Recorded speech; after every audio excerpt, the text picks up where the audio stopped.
Yo.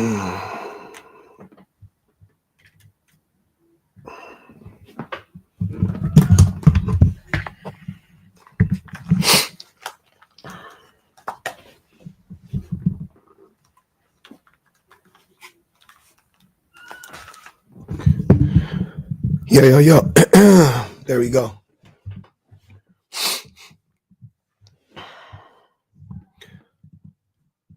There we go. We in this thing. What's good with it, man? Good morning. Happy Saturday. I'm late. Am I? Might be a few minutes late. I ain't gonna lie. But we in here now.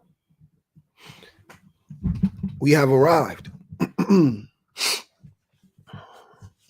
Just in time. Welcome in, man. How y'all doing?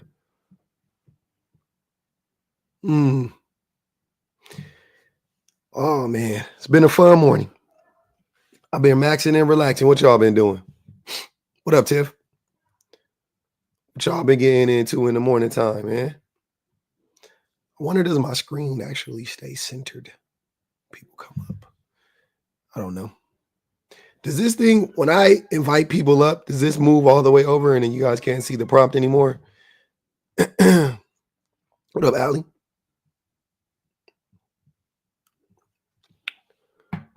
I don't know.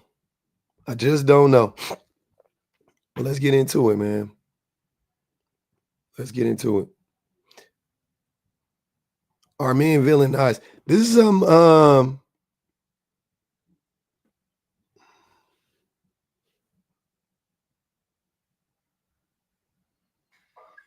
What up, Allie? I was trying to see if it was going to move over. I'm just still in a little box. Oh, okay. So I can still see it. I don't know about everybody else. They said it moves and it cuts off. Yeah, that's what I thought. When I do like this, if I do like this, it'll stay the same, though. You can see everything. Got it. Okay, that's cool. That's all I came up for. Thanks, Allie. Appreciate it.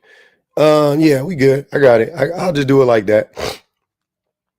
I also could make the prompt smaller if I need to. I just don't want to get, the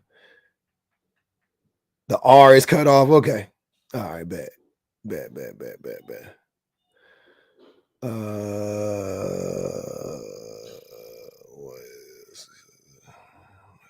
Sorry, I'm a little sick. Okay. What's going on? Nothing much. Hold on 1 second. I'm trying to do something. Okay, so the prompt. Are men villainized in today's society? Are women I don't know how to answer the first question exactly, but I know for a fact the second one, no, women have never actually been on a pedestal. Mm-hmm. And you can just go back and look into history to see that one. I wouldn't know because that first one's a hard one. You think it's hard to see? I think it's hard to answer. I think it's hard to say. Because I know that just because I don't do certain things doesn't mean that the rest of the world, and that's what I've learned about TikTok. It is like there's a lot of people who have experiences that are very different from mine. Mm-hmm. So, I mean, man. Do you not see, I mean, there's a lot of misandry for sure, 100%, but there's also a lot of men who hate women equally. So you think there's a lot of misandry from who? From women. You think, and what does that look like? You know, just like it's all men are evil, all men like suck, you know, like choose the bear immediately. You know what I mean? How does that equate to misandry? Or it's just the hate of men. Like when you hate men, and it's like, you know, it's just the hatred of men. Yeah, but how? What's going on? I mean, maybe my examples aren't perfect, but No. I'm not even. I'm just trying to see how does that. I don't know if that equates to the hatred of men. I mean, but those are certain things that people will not. Okay. Well, I get why they're saying that because, like, as someone who's been assaulted by a man for saying no, I know why they're choosing the bear because the bear just kills them and it's done. Yeah. But, or the bear. Wait. or the bear doesn't even mess with them, because more than likely the bear doesn't mess with you. Yeah. If you were in a forest with a bear, and I mean there are bears in the forest, right? In pretty much every forest. So if you're in a forest and there are bears around, you probably will never see a bear. But if you were in that same forest and it was you and a man in the forest, and somebody told the man there is a woman in the forest with you, he's going to try to find you. And I'm not saying like he's going to try to find you to hurt you, but I'm telling you, like, he is going to try to find you. No doubt about it. No doubt about it. Naturally. Like, if you're told that there's a man in the forest as a woman, you're going to try to not. You're going to avoid him, but he's going to try to find you. Because you don't know, and it's better to, like, be safe than, yeah. Yeah. No, I'm sorry. I was just, like, kind of trying to figure out an example in my mind, but I don't know. Like, I can't say, because I know a lot of people will say, yes, men are villainized in today's society, but I personally haven't seen it, you know? Yeah. My mom and dad are in the other room baking cookies together, so I don't know what that looks like. I don't know what it looks like, that kind of a world. All right. Z Go, what's good with you? What's going on, man? I was saying hi earlier, but I couldn't hear you, brother. I'm sorry. I was letting y'all go on and stuff like that. Yeah. When you say villainized, I don't know, man. The battle of the sexes is a thing that's been going on since the beginning of time. So no, it hasn't. You don't think so? I know it hasn't been. No. But now more than ever, it's outspoken. What is the battle of the sexes? What do you mean? The fact that, you know, a female and a male are always going to have their individual thoughts about each gender because they both live different realities. You know what I mean? No, they don't live different realities. They all live in the same reality. No, but yeah, in the same timeline, but your perception of what I perceive and what she perceives is going to be different. Because she's a woman and I'm a man. So your perceptions may be different, but the reality will be the same. Yeah, I don't mean reality in the literal sense. I mean what you perceive. Yeah, which are two different things. The reason why it's important to correct that is because perception just means you see it one way. So you can see the world through the lens of like, hey, men are villainized and women are pedestalized, right? Like that could be your perception, but is that the actual reality is the question, and more than likely the answer is going to be no, right? Can I ask you a question in return? Yeah, go ahead. Do you believe what you perceive shapes your reality? No, it doesn't shape my reality. Does it shape my perception? Yeah. Yeah, there's only one reality. There's only one reality, brother. There's many perceptions of reality, but there's only one. Yeah, reality is reality. Yeah. So there's multiple realities in the sense that you don't live what I'm living. Those are experiences. No, because listen, yes. Different reality because we're both experiencing something different. Exactly. No, reality is the same. Your experience is different. Your perception is different. Words matter. Reality is the same. Reality is, because think about it in this the reason why I'm saying is because reality is quote unquote truth. You see what I'm saying? Like, it's the truth. Like, that's the best way for me to describe it. Reality is the truth. Your perception, hold on, brother. Hold on. I like that. Yeah. Your perception is not, can easily not be the truth. It could be the truth or it could not be the truth. What you are experiencing also could be the truth and could not be the truth. You could feel like you're experiencing racism, but it may not be that. You could feel like, you know what I'm saying? Like you could feel whatever you want to feel, but it could ultimately not be that, right? But the reality will still be the reality no matter what. And it doesn't mean that everybody will see the reality, right? It doesn't mean that I'm going to see the reality or you're going to see reality, but the reality is still the same. It's constant. It doesn't matter. I agree with you in that sense. Yeah.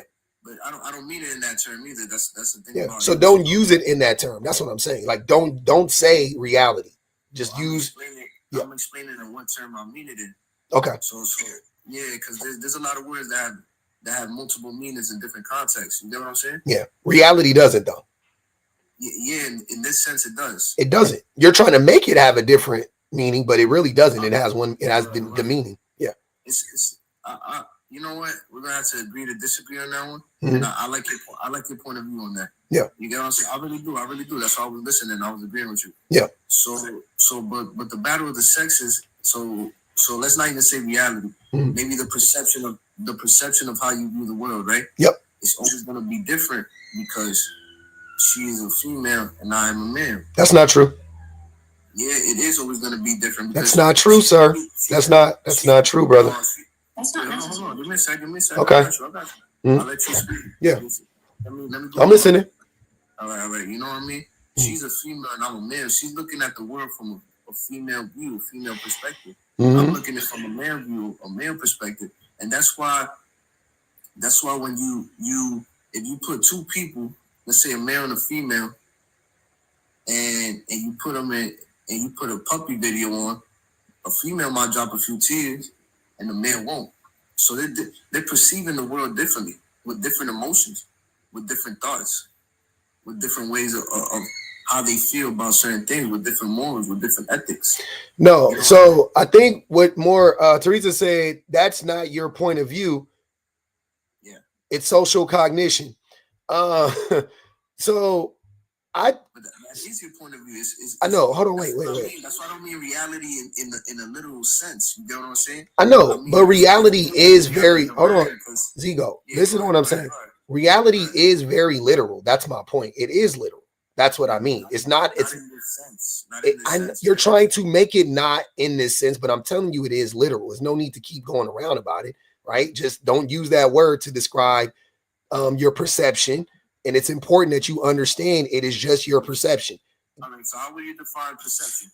How you view something, how you see it. Right? Yeah, your perspective. Mhm. All right, so we agree on that one, right? Yeah, how you perceive something, right? So I just want to agree on that. Right? yeah, so ultimately though, the reason why what you're saying to me, I disagree with what you're saying, right? I don't think the reason why men and women see things differently is because they're a woman and I'm a man. It's because it's because we don't have empathy. It's because we are unable we are unwilling to see things from the perspective of a woman. Right? The same way it's like saying rich people will never understand poor people, like because they're rich and I'm poor. It's like, no, they easily could understand what poor people go through. I agree with that to an extent, yeah. Yeah. So it's no, like I very much see doesn't mean that I can 100% understand what women are going through, but I understand what women are going through, like without a doubt. And a way that I'm able to understand it is through the lens of racism, because I'm Black. So I can understand it as a Black person because I see a lot of the same things that women go through, Black people go through. You just elaborated my point, boss. Let's say, I don't believe in black and white. I believe in African American and Caucasian. Those are just however you want to put it. I don't care. I'm not arguing over semantics at this point. Yeah. That's fine. So that's what I'm saying. In that sense, you know that truly 100% a Caucasian man will never understand you, what you go through, because your perceptions of life are way different. No, that's not what I believe.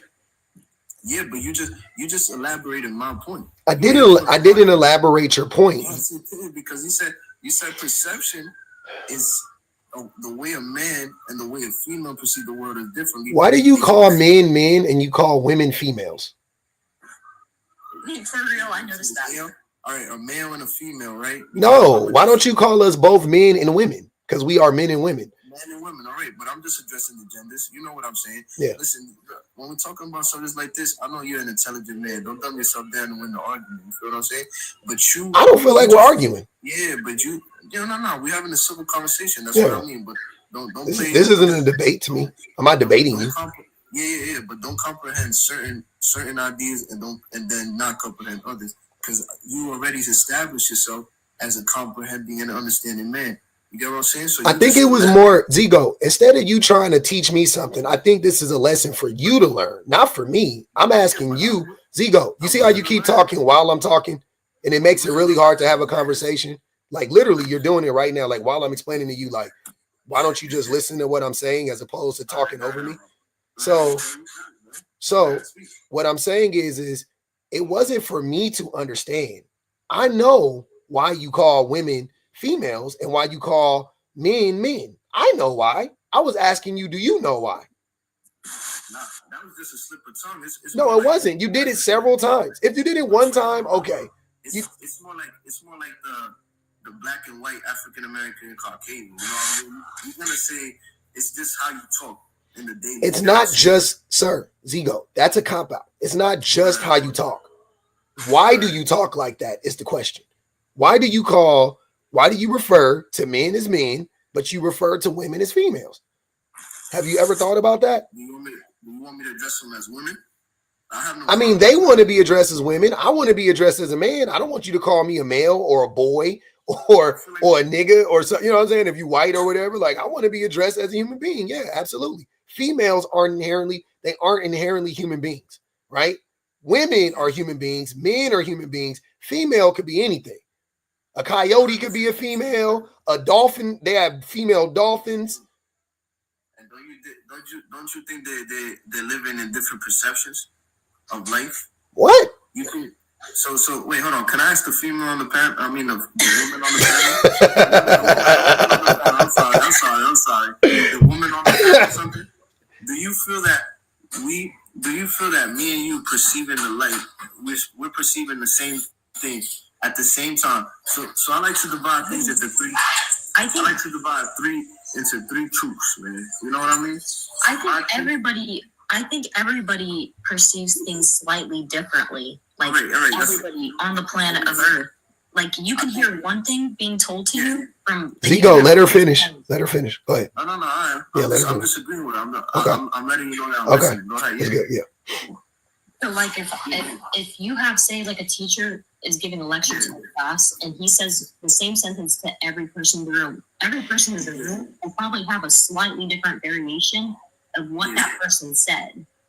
Or you know what I mean? So I think all three of us in here probably have our own personal perspectives on life that are different, but we all can live in the same reality. Does that make sense?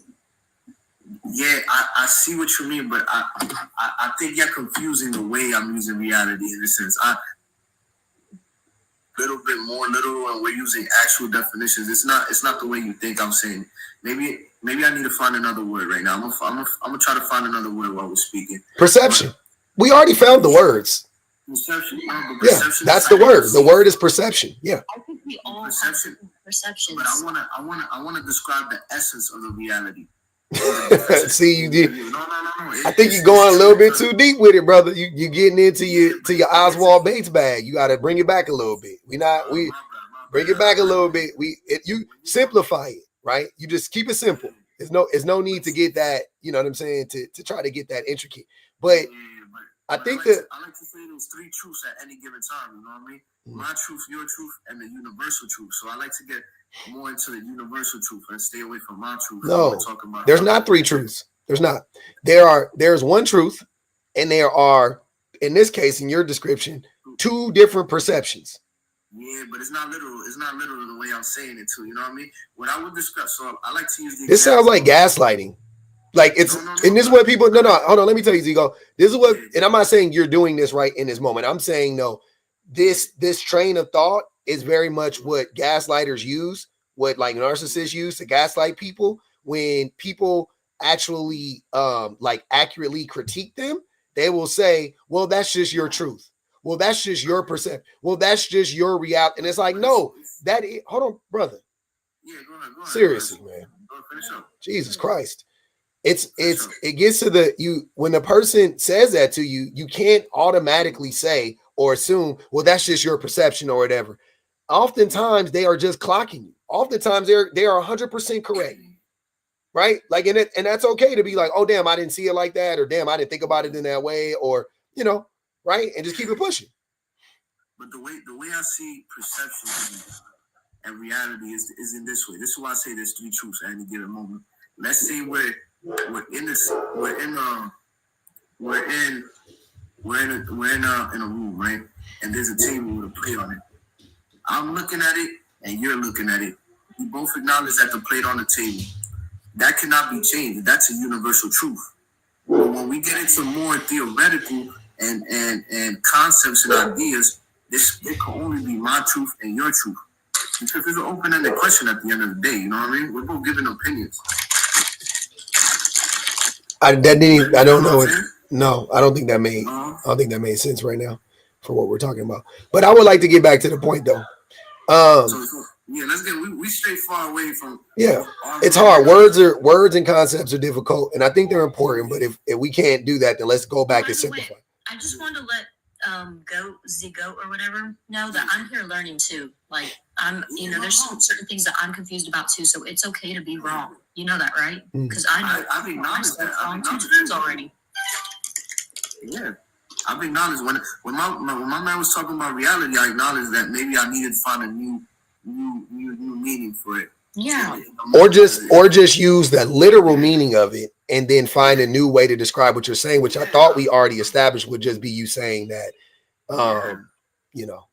it is for sure. Yeah. I just want to let you know it is okay to be wrong. I was wrong 2 times already, and I'm not used to being wrong. So I'm learning too. I could be wrong too because you're talking from a female perspective, so I really don't know from a perspective of a woman. Of a woman. Yeah. A woman. You know what I mean? So I could be wrong on your end too, and I could be wrong on my man's end too, because we're both different men. Mm-hmm. We're both perceiving things differently. You know what I mean? It's all about your upbringing and when your morals and stuff like that. So what he considers this and that might not be what I consider. That's why I'm saying it's his truth and my truth. I'm not saying nobody's wrong or right, but I like to get to the maybe not truth or who's correct, just understanding. That's how, when you're talking about theoreticals and open-ended questions, that's the only place you really get. You know what I mean? Yeah. Unless I change your mind or you change my mind. And what are you trying to understand is the question. No, I'm not trying. I'm just saying that's where we're trying to get to, a realm of understanding. Yeah. Where that's why I like the conversation. It's just an exchanging of ideas. You know what I mean? Tonight was saying putting in the effort to say African American but not woman is very on brand. Oh man, tonight was saying words already mean things. Yeah, that's what I'm saying. Like, it's important for us to kind of go with the meaning of words so we can have the conversation properly. But so what I want to know is do you think men villainized? Yeah, are men villainized in today's society? But that's what the battle of the sexes is nothing new, man. You got what I'm saying? That's what I'm saying. Like, I feel like it's just the battle of the sexes. Like, I don't think anyone's being specifically villainized. Like, if I think about it really hard, I'm like, no, I don't think men are intentional. I don't think people, like, who? When you say are men villainized in today's society, by who? Zigo. Why when everybody talking, you got it? If you can listen, I know, but don't, please try to be silent though. It's distracting. That's what I'm saying. Yeah, I got you. You actively listening. I got it, but you don't have to like say stuff. You don't got to go. Yeah, you don't have to do that. We don't need the side effect. Yeah, you good. So no, I would say that I'm talking about in society in general. So this is a general statement. I'm asking, are men villainized in society? You know, by and large, right? So do most people look at men as like, you know, like men are the villains? And to me, as a group, I would say no, right? I do think, however, though, if you were to ask a person about whatever issues they are going through, right? If you were to ask them, like, what, like, oh, it's been such a grind getting this job, and you know, I grew up poor, you know, whatever it is, right? It doesn't matter, whatever issues we have in general, right? If you ask that person, okay, let's trace that problem back to its origins. You know what I'm saying? Let's get to the root cause of that problem, right? I think at the root of almost every single person's problem, if it was a person that wasn't that person, you know, themselves, it would be linked to a man. Mm-hmm. Right? But if you ask most people, are men the problem? They would say no. They would say, no, it's not men. You know what I'm saying? Like, it's not men aren't the problem. They would say. Here's the thing. We've been conditioned to say, especially women, we've been conditioned to say no and to take men's side since we were kids without even realizing it. Yeah. So then as we get older and we want to speak out on these things, it just comes naturally for us to just defend. You know what I mean? Yeah. Even though we know we've seen these things. We know the statistics are men assault women, men do this at larger numbers. They're more emotionally unintelligent. at larger rates, we still go out of our way to defend them because of their reaction and saying, "Oh, but look, see what I mean? We're still getting, you know." That's why they say not all men. Yeah, I agree. Zigo, what do you think? Do you think that? Oh, I'm sorry. Kayla said Zigo is ridiculous. He looks at women as just sex. Probably. Yes. I don't know. That's He's the kind of man to do that. Unfortunately, I can tell. I don't It makes me really, sad. I'm gonna be honest. I can't have sex with a girl unless I find her mentally attractive. So I don't know about that one. But what was your question, Roman? So my question to you is do you think that men? Do you think? Well, I wasn't asking. I was just saying. If you trace back the issues from people's problems, it would undoubtedly be traced back to a man, right? Do you mean, man? It's a tough one, man. Because I think everything is situational. You know what I mean?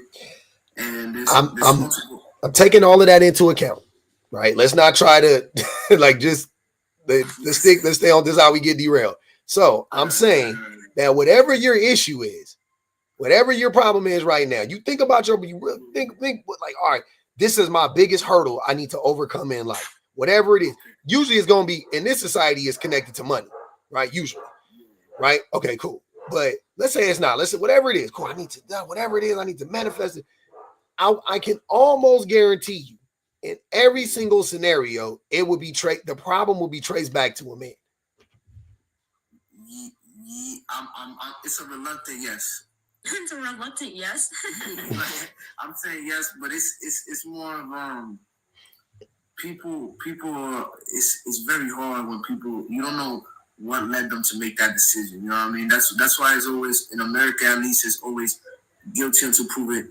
You know what I mean? Innocent until proven guilty. It's for that exact same reason. It's because you really don't know what led somebody to make a decision. So you really have to take a lot into account. That's just America. If somebody doesn't wake up one day and it's like, this is what I'm gonna do. You know, it's a lot of little things leading up to that choice. You know, it's a reluctant yes. I'm not. I mean, what does that have to do with what I said though? I'm not following the connection. You saying it's every single problem has something to relate to men. So I say it's a reluctant yes. No, I'm saying, but what are you talking about? Everybody makes choices, and that it doesn't matter. It doesn't.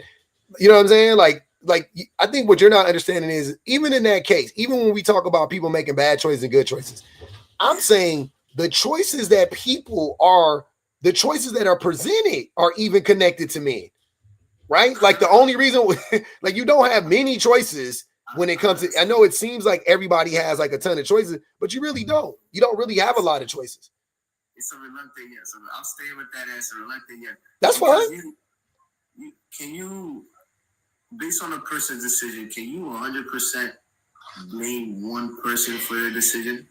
I can never 100% blame anybody. I mean, not ever, but rarely can something be 100% one person's fault. Rarely. Exactly. So it's a lot of it's when dealing with decisions and situations where you have to eventually choose and that's why it's a reluctant yes. I'm saying reluctant for any. It's not even for men only, for women as well. A reluctant yes. I don't know. How can it be for both? For women. You said I said it right. For women, not for the females. For women. I know. I'm saying, but how can it be for both? That doesn't make any sense. It can't. Are you saying that women also would be to blame for the whatever problems? It's a very general question because you have to address what problems. You know what I mean? I'm leaving it up to you. That's how this exercise works. That's what I'm telling you. It doesn't even matter what it is. Like that. That's why that's literally why I'm saying it. If I were to talk about a specific problem, then you would say, well, that's just that one problem, right? It would go either way. So I'm saying I'll open it up to whatever fucking problem you want it to be, right? You pick the problem, right? Think about yourself. Think about your greatest, opposition. What do I really need to do? What is really stopping? Whatever, right? I will almost guarantee you that shit can be traced back to a man or a group of men. All right. Yeah. That's all I'm saying. So what are we not? What, and you're saying that's a reluctant yes. Okay. Yeah. I don't know why it would be reluctant, but okay. It boils down to what we were talking earlier about perception, you know what I mean? And how men and women face the world differently. So why do men and women face the world differently? Because we are both presented with different challenges. And why are we presented with different challenges? Just for example, I know this is, I don't want to. No. Don't give me an example. No. Don't give me an example. Why are we presented with different challenges? Because that's just the way life is. That's not true. Think harder. Because listen, if I go wear some shorts. Hold on. Don't give me a hypothetical. Zigo, stay on track. I'm trying to help you. Stay on track. Why is life different for men and women? Why? Because with men and women, we're perceiving life. No, it's not based on our perceptions. You just said that we have different obstacles. I'm asking you, why do men and women have different obstacles? Because we're men and women. That doesn't answer the question. It's not. So you don't want to think about it anymore. You can't think. Okay, are you black? Am I black? I believe that black and white are colors. Okay. Are you African American?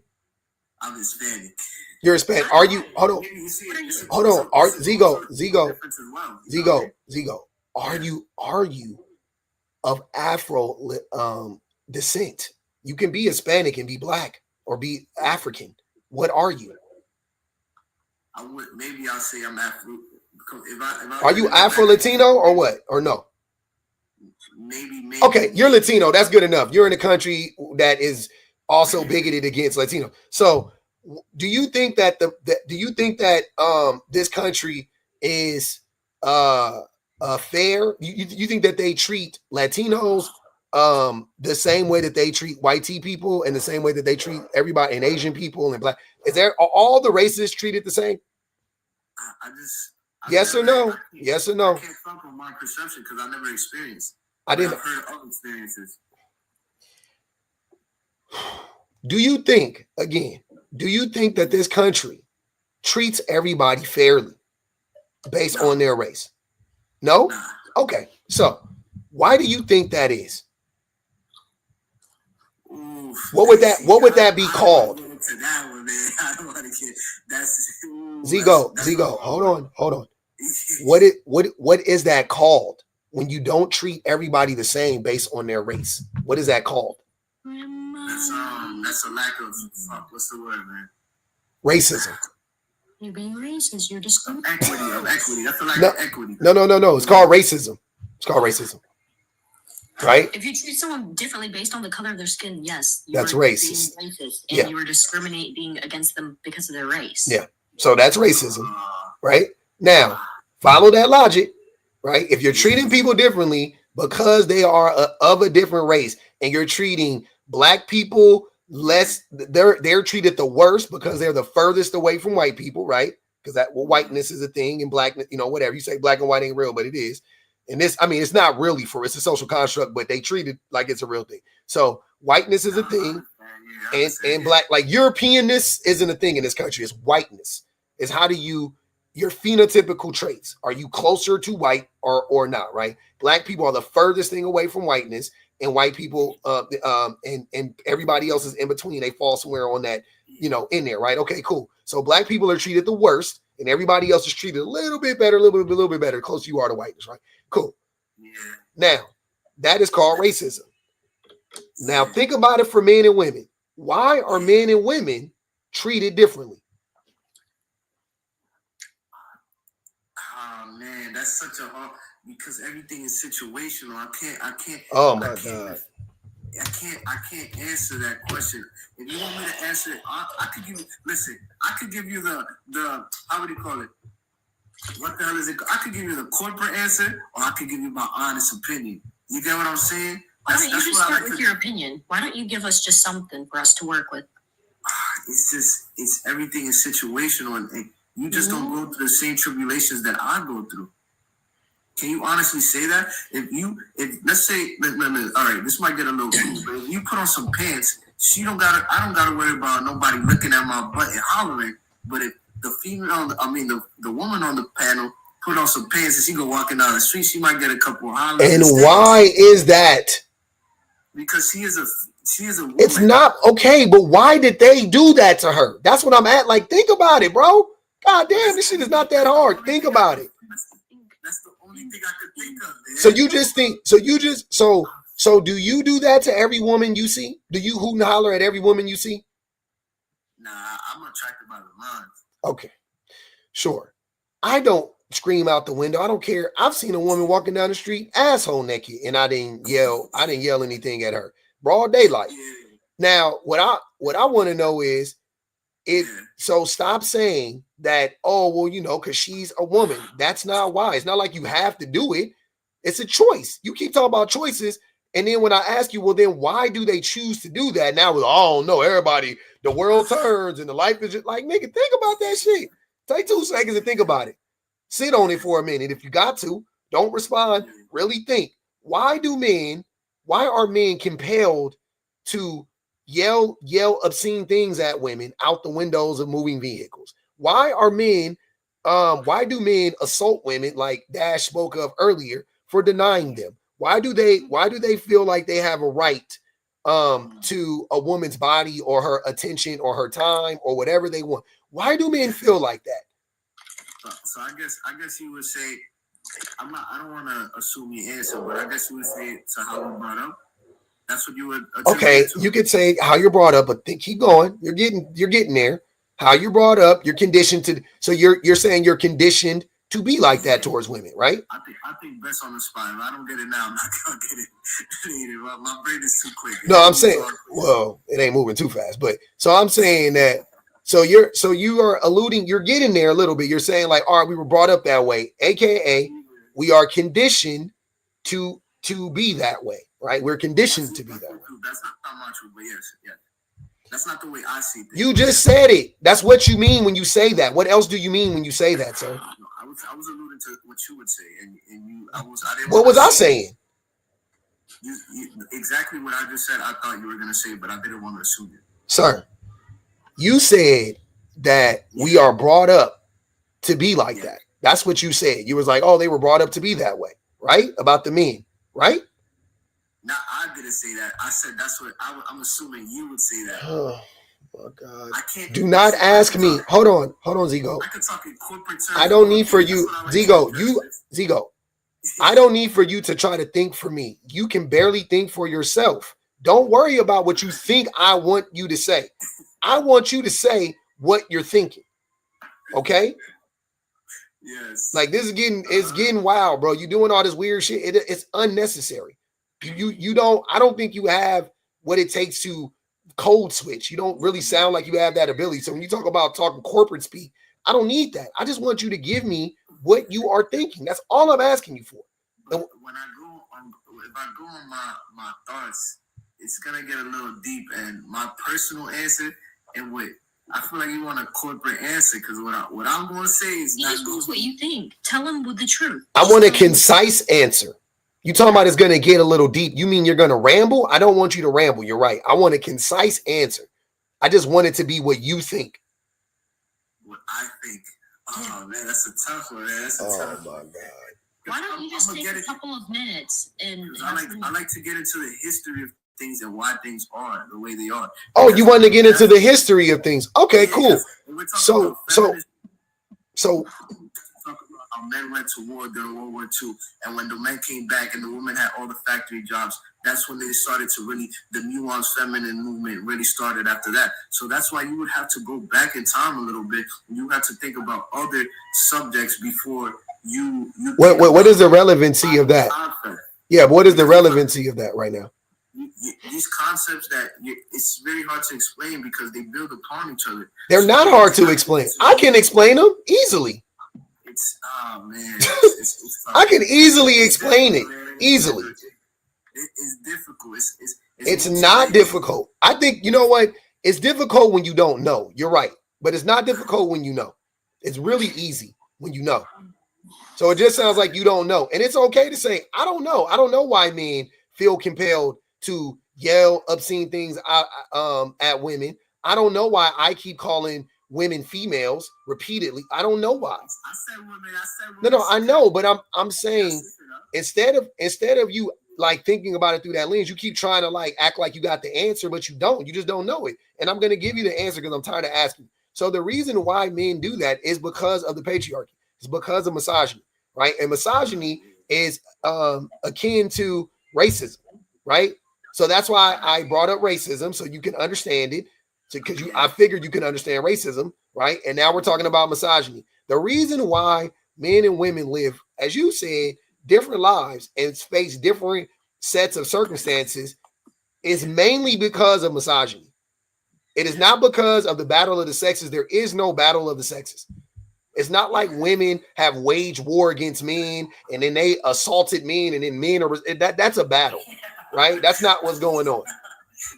It's men are oppressing women and women are like, yo, can y'all stop oppressing us? Like, it's not a fucking battle of the sexes. That's not that. To me, that implies like there's violence on both ends, and there's not. There's violence coming from one party, strictly one party.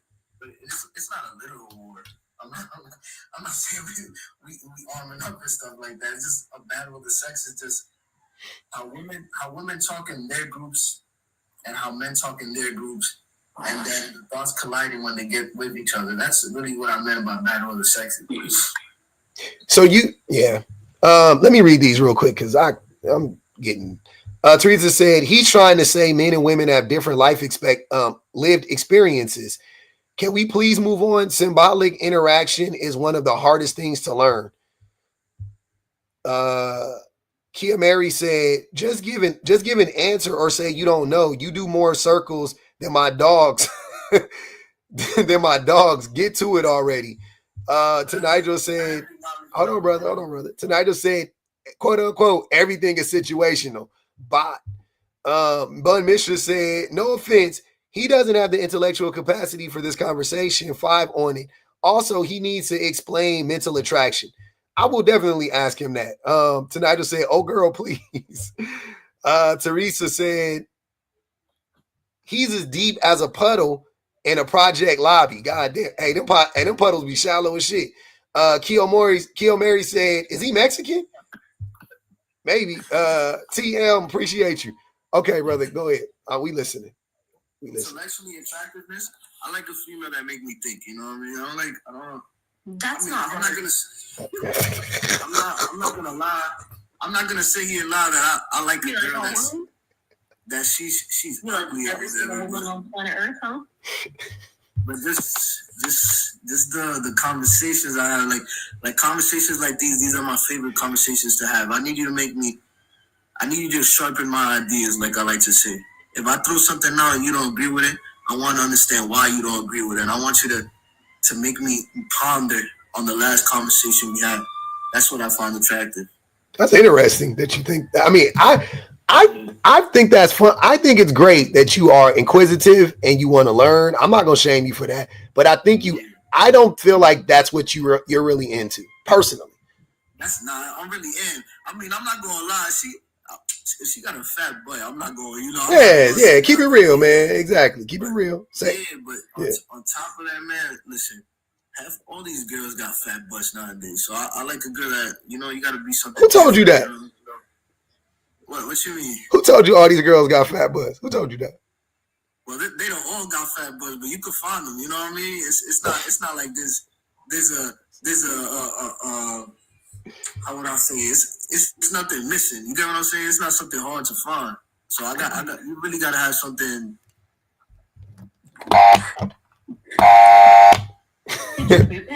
Yeah, Keo Mary said, think on this, homeboy. She told that man to kick rocks. God damn.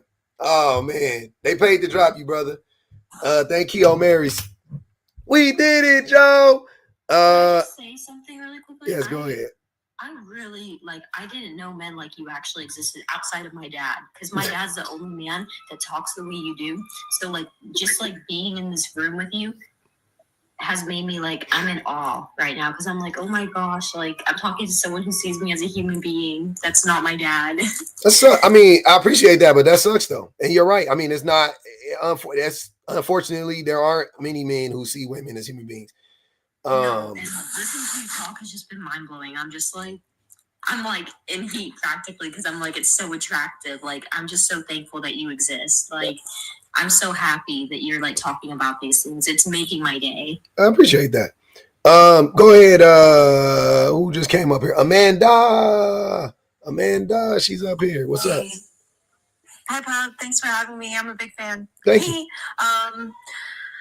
No, so I requested it because I've been on a panel with Ziegler's before, and the thing that I want to explain to him is that concepts are not this huge complicated thing. Yes, concepts encompass a lot of information, but philosophers have been doing this for a very long time, where you break it down into little bite-sized pieces for people to understand one piece at a time, and you don't have to go and spin off into every single concept that exists in the world just to explain one thought. It was very Jordan Peterson-esque. Like, so let's think about the concept of an idea of a plan. I'm like, bro, just get to the fucking point. What you think? Is it this or?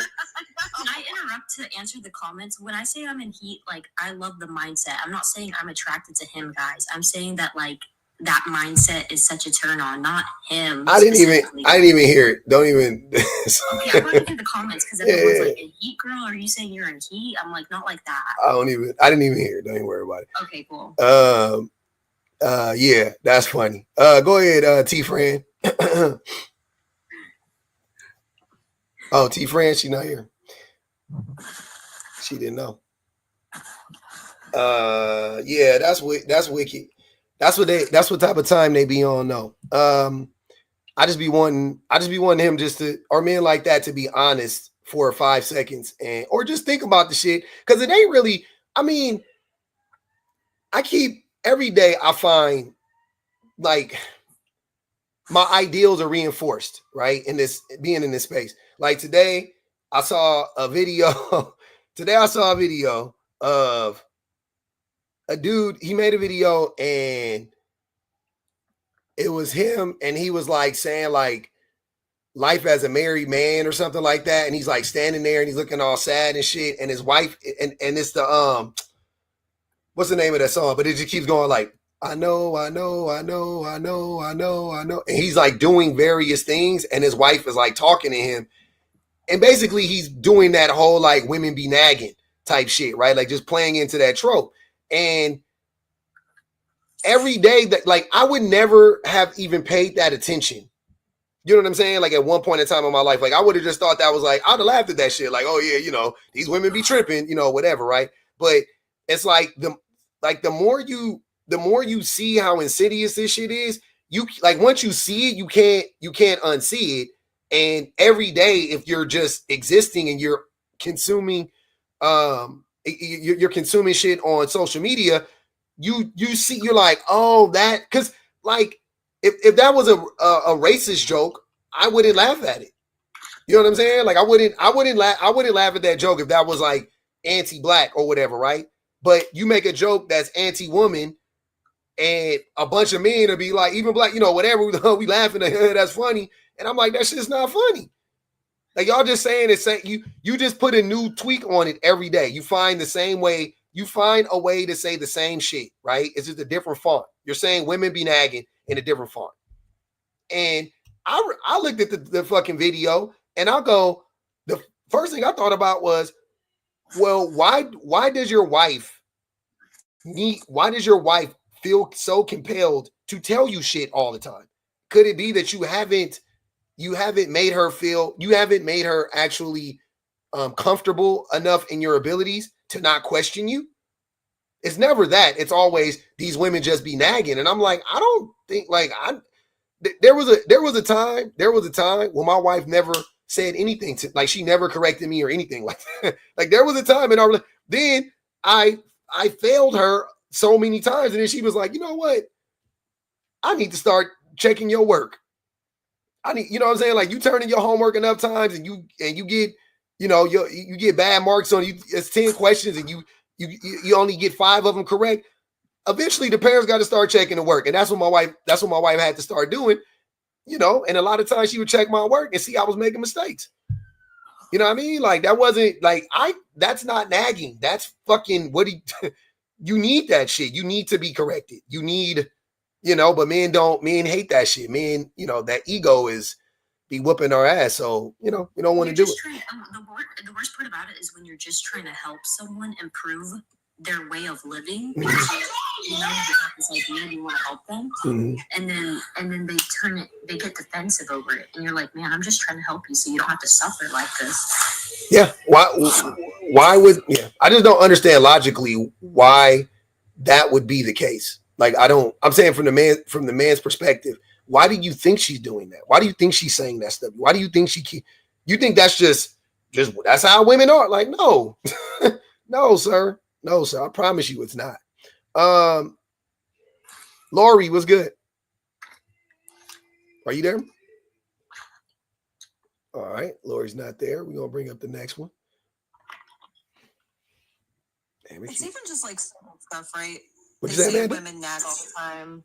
Like, and I'm talking about like I ask my boyfriend, not now, like exes. I've asked them, can you please take out the trash? And then it doesn't happen, and I'm like, can you please take out the trash? Can you please take out the like?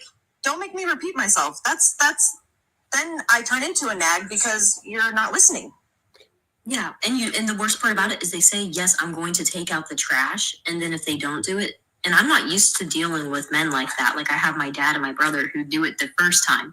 So whenever I find out that there's men that like don't do what they say they're gonna do, it's like a slap to the face. Like, why are you gonna promise that you're gonna do something and then not do it? Yeah. Oh, but why do I have to ask you in the first place? If we have discussed splitting up the jobs, right? So, you know, I do most of the cleaning in the house. All I ask you to do is take out the trash. So I shouldn't have to ask you, dude. Yep. Urata said, men are their own worst enemy, but still somehow find a way to blame women. Yeah, I mean that we gotta blame women. Hey, Kat, what's good, Kat? Kat, are you there? People been in the box. They ain't been coming up though. All right. So Kayla, what's good? Hey girls. Hi Kayla. Hi, Kayla. Amanda, you're so funny.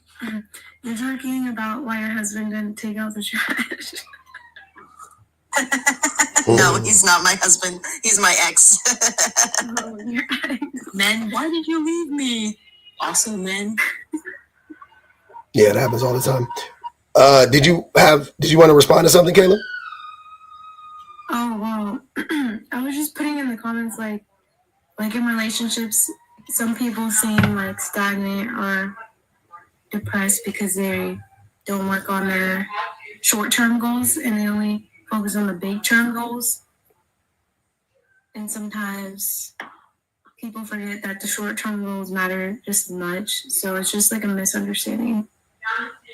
What are you talking about? What is that in reference to? So say like your husband's trying to save money, but he's been acting different. Like he's been acting more depressed because he hasn't been trying to he's not doing the same things that he used to do. And you're like, what? Why is he depressed? Like, what have I done? But it's not really you. It's just that he's upset that he has to save and like take time and be patient with things so that he can get to those bigger goals. Does anybody understand what you're trying to say? I'm confused. I don't get it. I'm a little bit lost, but I mean, maybe she could clarify. That was her clarifying it. That's what I'm saying. Maybe I'm not. Maybe I'm still missing it because I don't understand. Yeah, I don't see the correlation. But Okay, never mind. That's just, it wasn't on topic, so that's why. Oh, okay. I thought it was to something else. That's what I was saying. Like I thought it was related to something else. No, it was something different, but it's fine. Gotcha. Chocolate drop was good. Hey, can you hear? Yes, ma'am. Okay, so I watch her content all the time, but I just had this conversation with one of my homeboys, and he was complaining that all the women that are attracted to him always are like superficial or only want him for his money. Mind you, he doesn't have any money, he's broke, so I don't understand why he keeps saying that. But he keeps saying that, and I was like, well, why do you feel like you keep attracting those type of women? And he was like, well, why do those women keep coming after me? I said, I don't know those women, so I can't speak on them. I'm asking you about yourself personally. Do you ever think about that? And he was like, no, but why are those women? I'm like, stop asking me about those women that I do not know. I know you. And then at the very end, he was just like, oh. You cut out. At all? Or do you just only complain about the women that you attract? Or is that just, do you deal with men like that? Or is that just me? Like, is that your... I deal with all types of men. Like every single type of man, I talk to them on the regular. I talk to all different types of men. So yeah, I deal with the men that be talking about women using them and the women aren't using them. And that's the thing. Like, I'm like, oh, maybe they just like you. And I don't know why they just like you, but they do, right? Like, for whatever reason, they like you. I don't see it, but I'm happy for you. Good for you. But then they be like, nah, they just want to use me for my money, which then makes me think no woman actually likes him. You know what I'm saying? Like, I'm like, maybe you're just saying this for attention because what? Because that doesn't even make sense. That shit doesn't add up. In all honesty, women use their vajays instead of using them. They're using their vajays. So if you're actually thinking logically, the women are using their vajays for money and not the men. So I don't know why they're... What? What just happened? You get it? I don't get it. Because men are mad. They're like, oh, because I'm sleeping with her, she's using me. But really, she's not even using you. She's using her vajay. All right, Kayla. I ain't gonna even hold you. It was one too many. Oh man. Yeah, Katie, I went home. Yeah, no, it's always my homeboys that are broke. Like, bro, you live at home with your mom. You're a single dad. You don't have anything going for yourself, and you telling me every woman that wants you only wants you for what you don't have. Are you delusional? Yeah. Well, they are though. I have a question. Oh, yeah. Sorry. No, I was saying. She asked, "Are they delusional? Are they delusional?" Yeah, they are delusional. That's the. Yeah. Okay. So, like, do you think with your friend, and because I think it's this way for a lot of men, it's the way that they present themselves. They want to present themselves in a certain way, like they are someone with money. So they'll have these like superficial pieces of themselves, like their outfits or their cars or their shoes that are expensive, and they spend all of the money that they have on that to look like they have money. And they're doing that to attract women, right?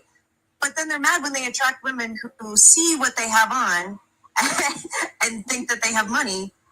Like, why don't you attract women with like your kindness or your sense of humor or your personality instead of you focusing on these superficial things and then blaming her for focusing on superficial things? That's right. Because they can't. Newsflash, if they could attract women for who they were, they would have already been doing that. Because women aren't just attracted to like looks and stuff. Most of us are not just these superficial freaks. Because if that were the case, then why are men who were in the lowest socioeconomic brackets having the most baby mothers? It's not because they're wealthy. Like, these women know before they get pregnant that the guy's not wealthy.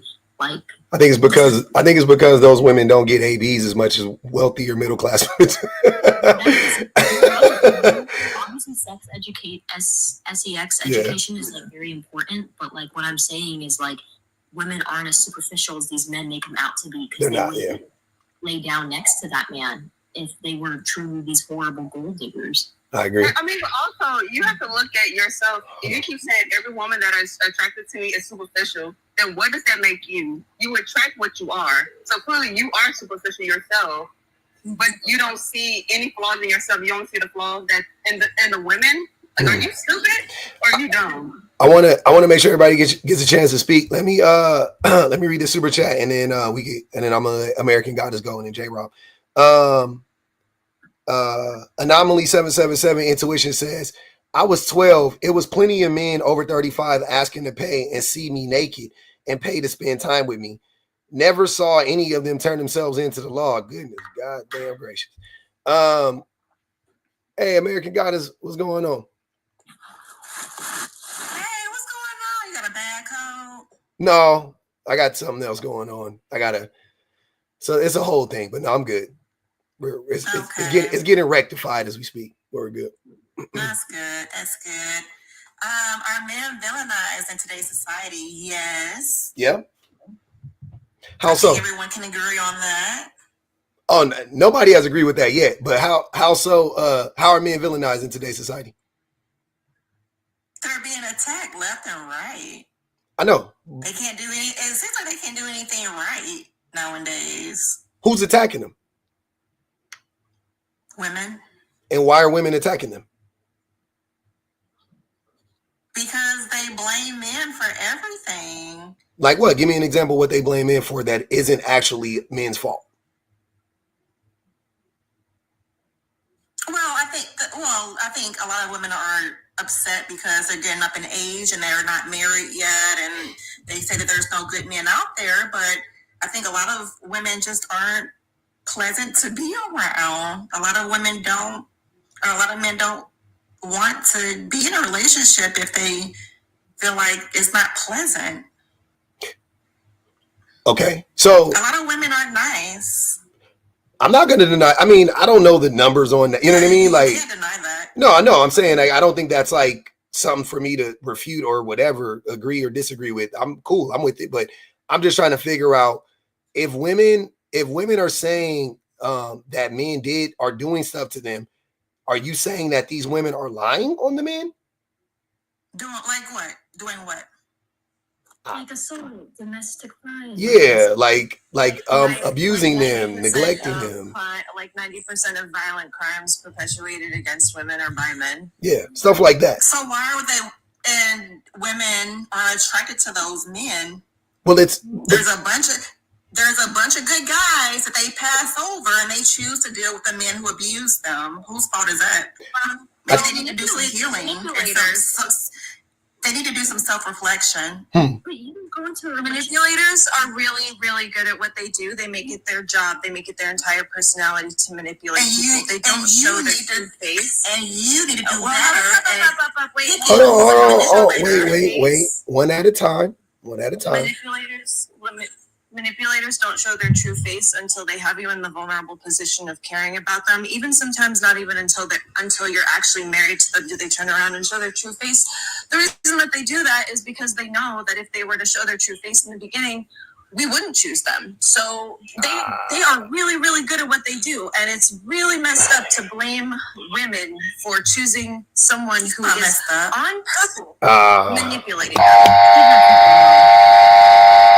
We did it, Joe. Oh, damn, that was quick. Shay Stewart went on and poured it. She said, drop American God is not today. Damn, we couldn't even get 10. I was trying to, goddamn, I just want to get a little. I should have made it go up. That's my fault. I blame myself. I don't blame y'all. I blame myself. That's my bad. How did you feel about what she was saying? Oh, I think she's wrong, but I wanted to hear why she was thinking that men, like, I asked the question. The reason why I asked the question, she said men are being villainized left and right. I said, okay, right. And then I said, by who? Because I knew the answer would be women. She said women. Okay. Why do you think women are villainizing men? Oh, well, they're old and they're single. And I'm like, so that's the only group of women that are villainizing men are old, single, quote unquote, bitter women? Like, I don't think that's true. I hear all age groups of women in relationships, women with husbands, women who are single, talking about their dads, women who like all the men are, all the women are like generally saying the same shit about men in some way, shape, or form. And I was just trying to I was going to walk her to the point where she already did run into it, but I was going to walk her to the point where the reason why women, they're not villainizing men are actual villains. Like there's a difference. You know what I'm saying? It's like we talk about like victim mindset versus actually being a victim. Like we are the perpetrators of the violence. We are the perpetrators of the abuse. Yep. There's a bunch of women that aren't quote unquote nice, right? I don't need a woman to be nice. Nice is a performance in and of itself. But I don't think I would, even that I would probably be able to trace to the things that they, that they went through at the hands of men, right? Things that they suffered at the hands of men. So it's like, yeah, if that woman is bitter now, who made her bitter? Right? You want to say women are bitter? You think there's 50-year-old bitter women? Fine. Who made them bitter? Who drove them to the point of bitterness? Because bitterness is a defense mechanism. Bitterness isn't like in every instance. Bitterness usually isn't like it doesn't come from hatred, right? Bitterness comes from mistreatment, and then now you resent the person, and the resentment manifests itself eventually as bitterness, right? It turns into bitterness. It's a stronger, it's like the strongest form, most potent form of resentment, right? You bitter towards this person. But why are you bitter? Are you bitter that the person do nothing to you? They did absolutely nothing. They did, and they tried to help you, and then you're just bitter. Now that comes. I don't see bitter as an insult. I got told I was bitter one time by someone who was very abusive towards me, and I remember being like, I remember never seeing it as an insult, and they use it as an insult, but it's just like, I am upset, I am bitter, I am resentful, I am disgusted with you because you have done this, your actions, of evil things to me, like things against, like crimes against humanity, basically. You know what I mean? But the most heartbreaking thing about seeing a woman like that is she blames the woman, no matter what, for the abuse that happens to her. When she says you need to pick better men, you are basically saying that is your fault, that you have been abused. Damn. Yeah, well, yeah, she's always victim blaming. Go ahead, J. Rob, and then I want Tanika to go. Oh, I'm sorry. Let me read the super chat. Teresa said, women are villainized when people say we are pedestalized. Exactly. That's why Teresa always be cooking. That's why I made the prompt like this, Teresa. That's you clocked it. She was the first person to clock it. Women are villainized when people say we are pedestalized. Exactly. That's why I did this. Because I always hear it it's always in tandem, right? It's always like, oh, men are villainized and women are pedestalized. And I'm like, but you're villainizing women right now when you're acting like we treat women too good. Like they don't deserve that treatment, which we don't. Which nowhere we don't treat women proper, right? Let me just say it that way. We don't treat women with any level of reverence. We don't give women equity, so on and so forth. So you can't say that we pedestalize women because we haven't even gotten to the point of treating women as equals. How are we pedestalizing them when they're not even equals yet? We done blew past equality and just got to pedestalization. Bullshit, right?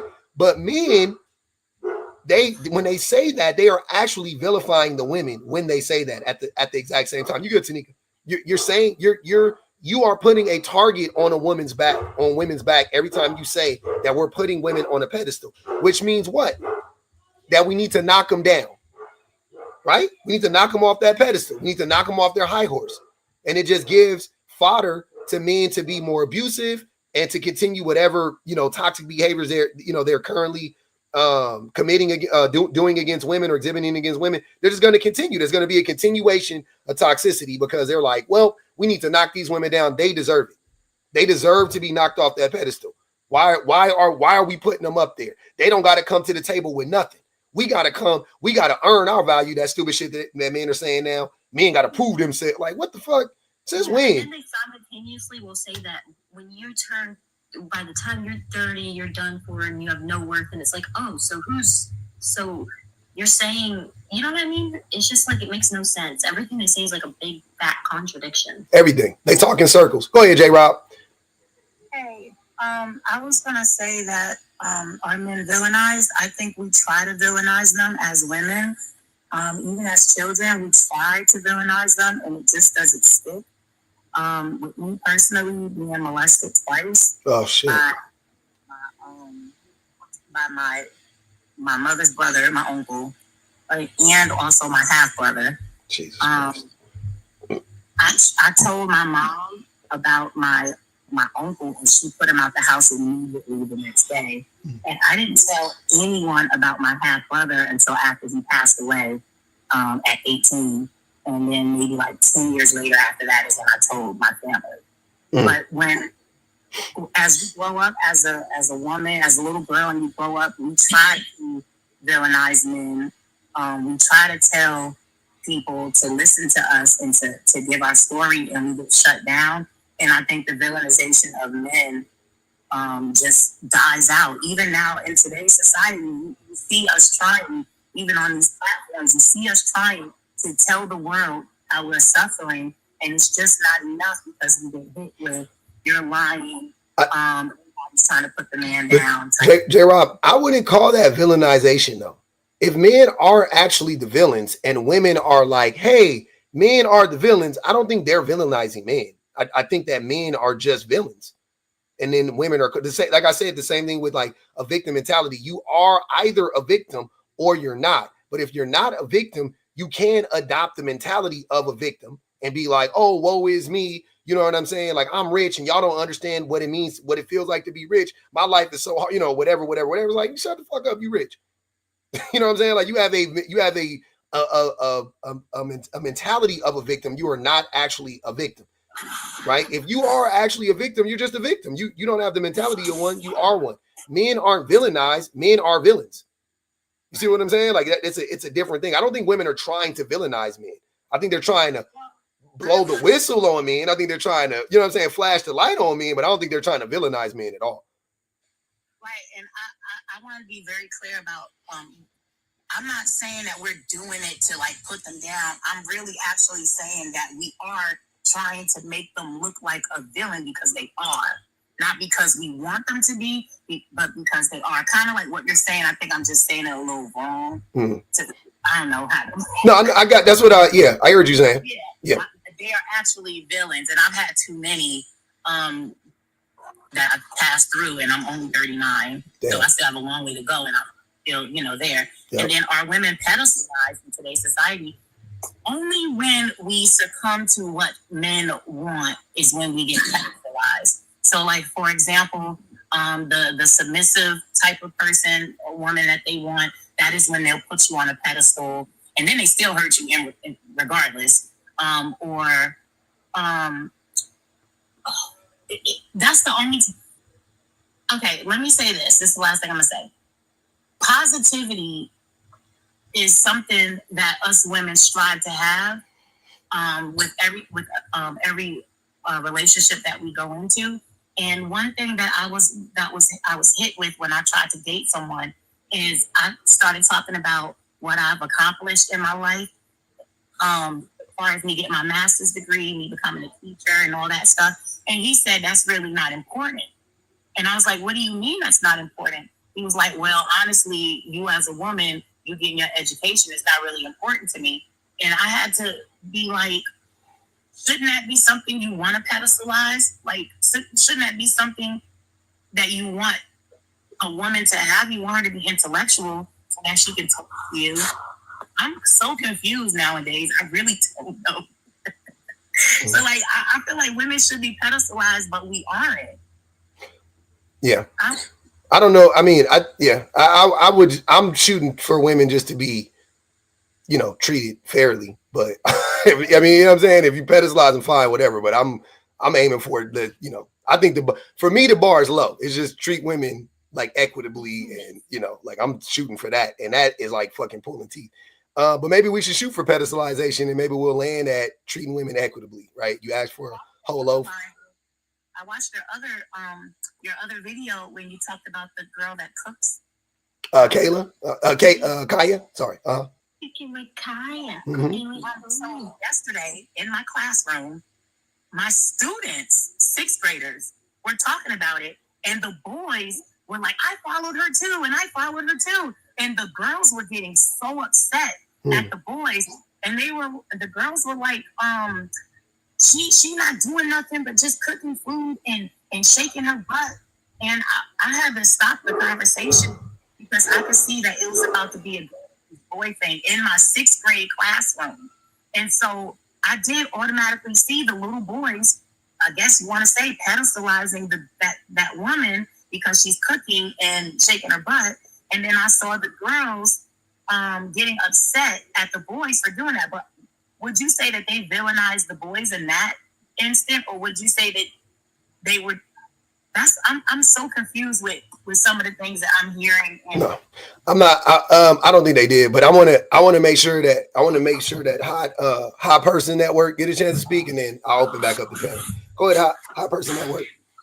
Hey, thank you for having me up. First of all, before I ask a quick question, I've been watching you since the summer. I love your lives. Thank you. You have genuinely taught me how to communicate better with people, because I'm very, I guess, emotionally intelligent. The way you're calm and you're able to have these conversations, very hard conversations with these people who are saying the most like upsetting, triggering things. Sometimes I have to leave your life because they genuinely piss me off. Yeah. The way you keep your calm and your composure and how you talk to them has taught me to talk to people better. And I just want to thank you because I think you're a genius and I love your lives. To never stop doing this. All right. But I'll try.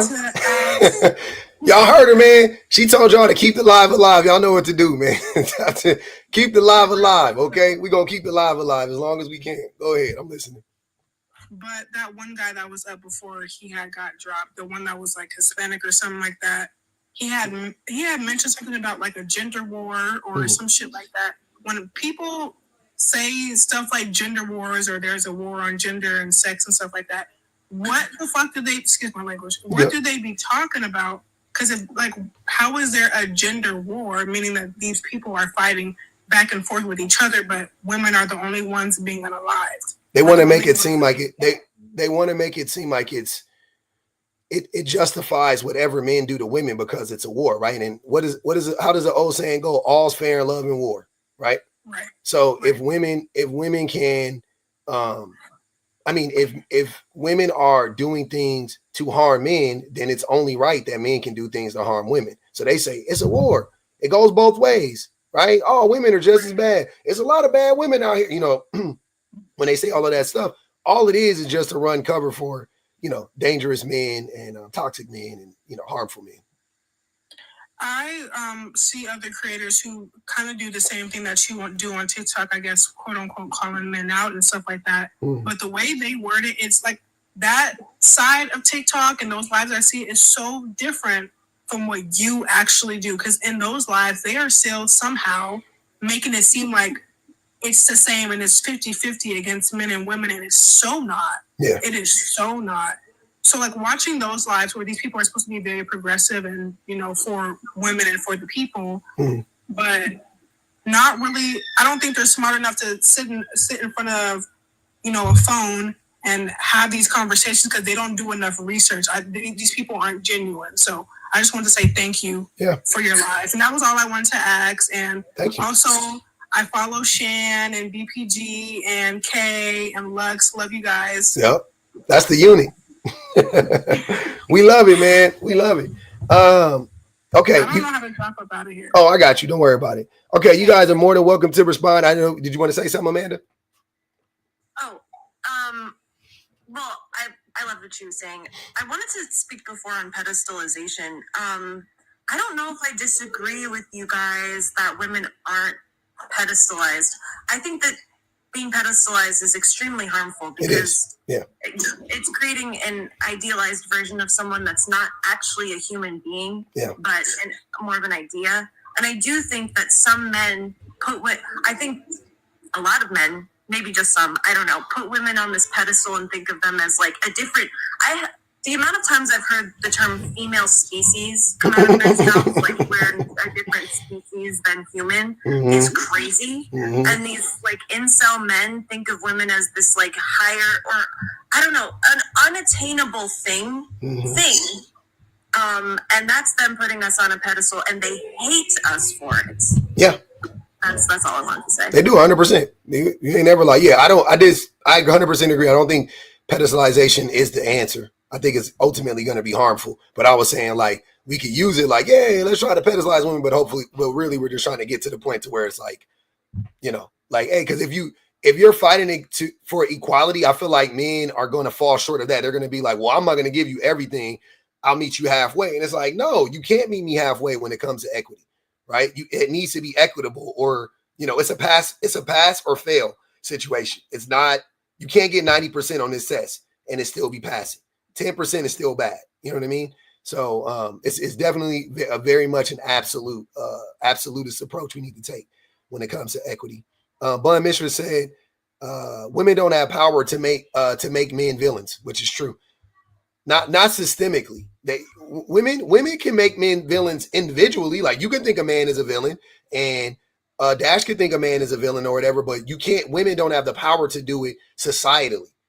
You know what I mean? Like you guys will never be able to get to make men villainize men. It'll never happen, right? So at best, you can maybe get some women to villainize men, like with you, like yeah, let's these men ain't shit. Cool, you can do that, but you can never get like society, like how men can. Like when men say something about women, that's what it is, right? Like women get now. And when I say that, I'm saying they're going to be treated as such.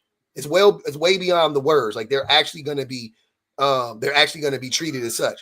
But women can say, yeah, men are like this, and it just goes out their mouth and falls on the ground. You know what I mean? Like, and that's as far as it goes, unfortunately.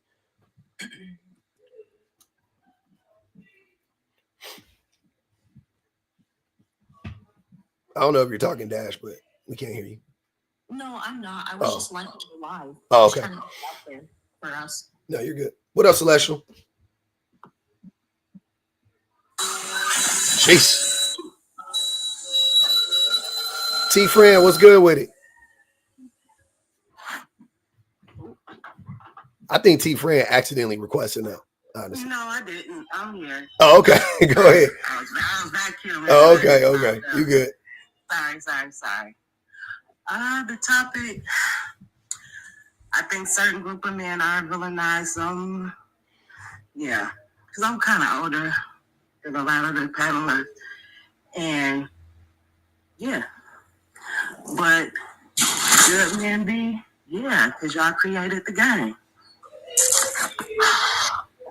And so, unfortunately, since the creation was made by men, you guys do it to yourself and everybody else just fall in line, unfortunately.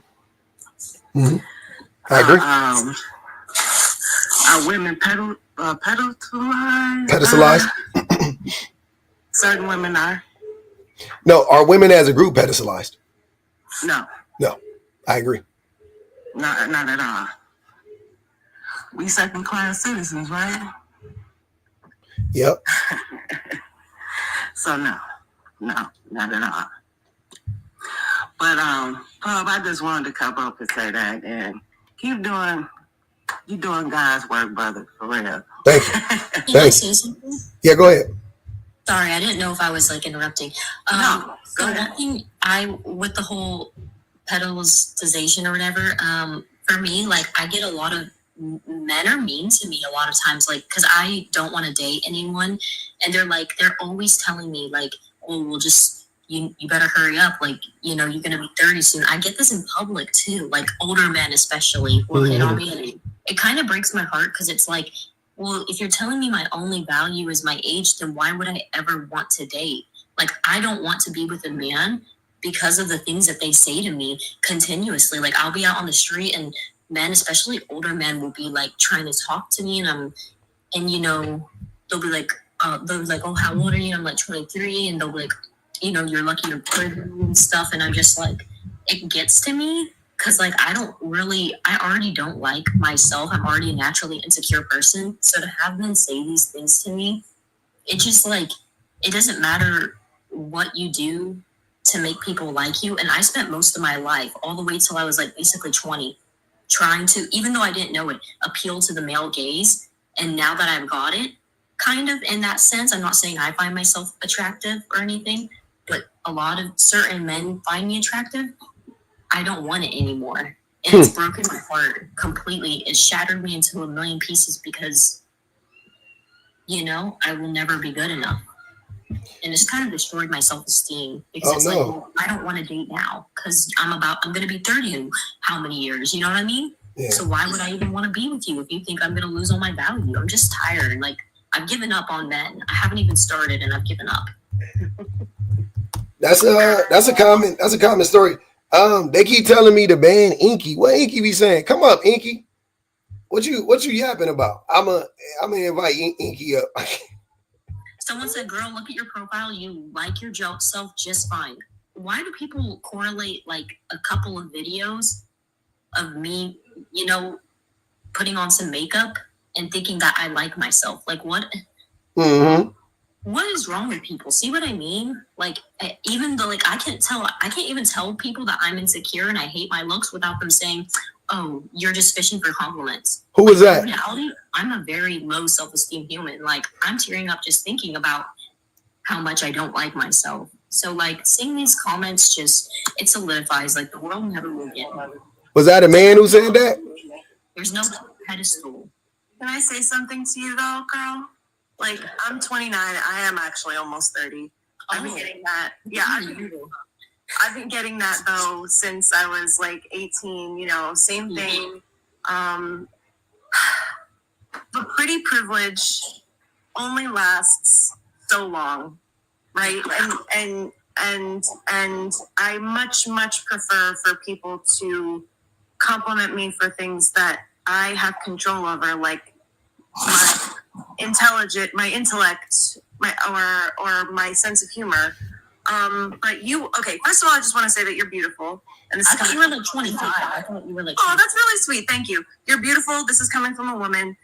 You are you have to work on that for yourself though. Like no amount of someone telling you that you're beautiful is going to make you feel beautiful on the inside. You have to tell yourself that every day. I don't want people to say it anymore. I'm tired of this. Like, I just want to like have people like me for me. Right, exactly.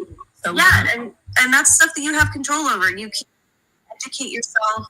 You can work on pieces of your personality. You can't how you look. Yes, you can put some makeup on, but you can't really change how you look. And eventually we're all going to get older and we're not going to be quote unquote pretty anymore. Something like beautiful or whatever, you know, because I think that all women are beautiful no matter what age they are. But the pretty thing that men seem to like, want is that's it's kind of creepy because it only lasts until you're like, 30 or whatever. But I just want to say to you, you're a beautiful person on the inside.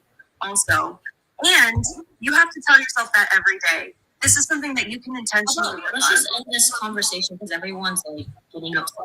No, I was just gonna say I'm gonna die pretty. I don't know about the rest of y'all. Like I don't know where other people be on. I don't give a fuck what's going on. I'm 42. When I die, I'm gonna die beautiful. They're gonna be like that. They're gonna be like, he look asleep. He don't even look like he dead. So I don't know about other people. Y'all gotta dig deep and find your no, I'm just playing. That shit is tough though. I do understand that coming from that perspective though. Like women getting that attention from men. I've heard tons of women talk about that. Like that shit is crazy. And for women, it starts with y'all when y'all be like 10 years old. You know what I mean? Like it starts like so early and it's weird. Like men are just weird. Like that lady said earlier in my super chat, she was talking about like she started getting that attention from men when she was 12. Men were already offering to pay for her whole lifestyle, and you know what I mean. Dudes be sick at the end of the day.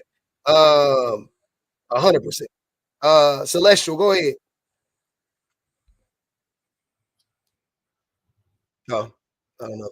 Celestial's in here. There she goes. Can you hear me? Yes, ma'am. Sorry, it's asking me to confirm if I was like, no, I want to unmute. Mm-hmm. But how are you doing today? Hi, Daniel. So I wanted to speak on a prompt that I wanted to make a comment about what American Goddess said earlier before she got dropped on her head. Are men villainized in today's society? I will say no, because they are the villains. If you point to any problem that we are facing in the world today, there's a man or men at the head of it. There may be some women involved, but they're the ones that are leading the charge. Are women pedestalized in today's society? That I would say no. Because depending on what's associated with that woman, it's not glamorous. In regards to women giving birth, they want us to have the ability to give birth, but they realize the fact that women have children. Their quote unquote value is dropped. or whatever. Every time we have some type of proximity to a man, whether we've had sex with a man, we're dating, we're married, what have you, our value goes down. The only time, quote unquote, our value goes down. The only time we are considered, how they would say, of value is if we leave men alone, and then we're villainized then because we don't want to have anything to do with them. Also, in regards to women being pedestalized, I guess you could say yes in regards to red pill, because that's their whole shit. That's their whole talking point. They talk about women can do this and men can't get away with that and what have you. So there's jealousy there. There's something as like we're unattainable to them, that kind of thing. It's just weird.